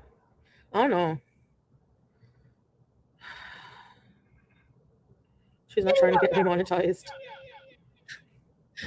Right? Yeah, I joke, Evie, you fucking idiot. Have you not, like, you're so stupid. Hey, BG, I'm gonna put you in the wood chipper. Oh no, the cat is still taken care of. Do you know who you should be outraged about, you fucking idiot? The person who actually gave her a dirt nap and fucking lied to you about it, and you still gave her money like a fucking moron. That's what you should be outraged about, dumbass. You're so nasty. Fuck, I shouldn't have said anything. It brings out all the fucking idiots. Just waiting in the shadows. I put wood. That's true. Everywhere you go, there we are. That's fair. My cat chipper. Seriously. I can never fight with you. No, I don't like people who are nice to me. I'm the nicest person, girl. But people who are idiotic and try to fuck with me, yeah. Yeah, I'm gonna go X to doubt on that one. Listen, I know that this was a hard watch, but I need you all to walk away. This is Chantel in the Wild. In case you weren't here and you didn't get to see this earlier, we had an anonymous member of the community who was lucky enough to share a train with the Foodie yesterday and who sent us these amazing pictures. But don't worry, Foodie, I need to continue to say that Foodie does not care. She says it's free publicity. I also agree with that, so it's totally fine. Big Bertha says, why didn't you vet the home BBJ went to? Your fault. She got it because lazy. Exactly, Big Bertha. It all comes down. Everything that I'm not going to disagree with what she's saying about Frenchie because it's true, but it wouldn't have never happened if you would have done a better job vetting her situation and just not leaving the country for a fucking romance scammer. It all comes back to you. Bertha, thank you for the support. This was another one that was just zoomed in. That is how she leaves her house and goes out in public. If you see there, she's sucking up the resources in the handicap section on the train. I feel like there was a picture. I wonder if I missed one. Because I feel like there was a picture of her being in the handicap section on the bus, but she wasn't sitting in her mobility device. She was sitting in a chair. Because I remember looking at that and being like, damn, so not only is she taking up a section of the bus, you know what? I think there is. Let me look really quick. Or maybe I'm wrong because I remember looking at the picture and seeing that there's not enough seats on the bus or the train or whatever. And people are standing up. And not only was she not sitting on her mobility scooter, but she was sucking up a seat. I'm just like, what the fuck, bro? Like, that's so crazy. Like you're taking up 2 seats, basically. You could sit in your scooter and let somebody else sit down. But of course, you know who we're dealing with here. That's so funny. that big. You know, the last time I got pointed out something about an enlarged liver, we got set in timeout, so I'm not going to say too much. But damn, girl, that silly Billy's is going right to the old gun, isn't it? Come get you some of that, Salah. Smells like God only knows what. I don't even want to think about what it smells like. Foodie Beauty who admits she's not a girl's girl. I bet you're not. Is that what you said to Dee Dee? She's so proud of that. Oh, God. You know what, Chantel? All of this is eventually going to come back on you. And that was what I was going to say to end the show, is that this was kind of a hard watch to hear the things that she was saying and the stories that she was telling about Sam the cat or whatever. But you need to remember that Foodie right now, it's 12 o'clock in Canada. Where are you? 12 o'clock in Canada. Where are you, Foodie? Well, I can promise you this much. I don't know where she is. She's probably up having the fourth snack of the day. Okay. But she's absolutely fucking miserable. She's miserable. She has it's not a miserable life and a miserable existence. Miserable existence. She's telling you that. We just heard about her miserable existence. So when she talks about hating people, I just hate people. I just want to go and be somewhere and not in society. I just want to put myself in a position, because she hates her existence. She hates her existence. And if you are somebody who is miserable, has a miserable existence, just waking up sucks for you. So that should make you feel better about the situation, knowing how she's waking up every day being fucking absolutely miserable, because nobody has it coming the way that you have it coming, Chantel. Nobody. Maybe cigarette. Maybe Big Sig over there. I can agree with that. That's fair. Anyways, thank you all so much for showing up, showing out. It's been a hell of a time. We went over like an extra hour or some shit like that. That's okay. When Foodie gets to going like that, we got to listen to everything that she has to say. Wherever she is, the legs are spread and she's eating. That's for sure, Butter Crumpet. All right, guys. See you guys same time, same place. Maybe tomorrow. I kind of have some things I have to take care of, so it's up in the air. It depends on what happens today. Like if it's like you can't miss and I got to be here because shit's going down in the Foodie verse, and I'll be here. But if not and everything's kind of kind of mild, then I'll probably see you guys one day this weekend. All right. Love you guys so much. See you next time. Bye.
Giddy up!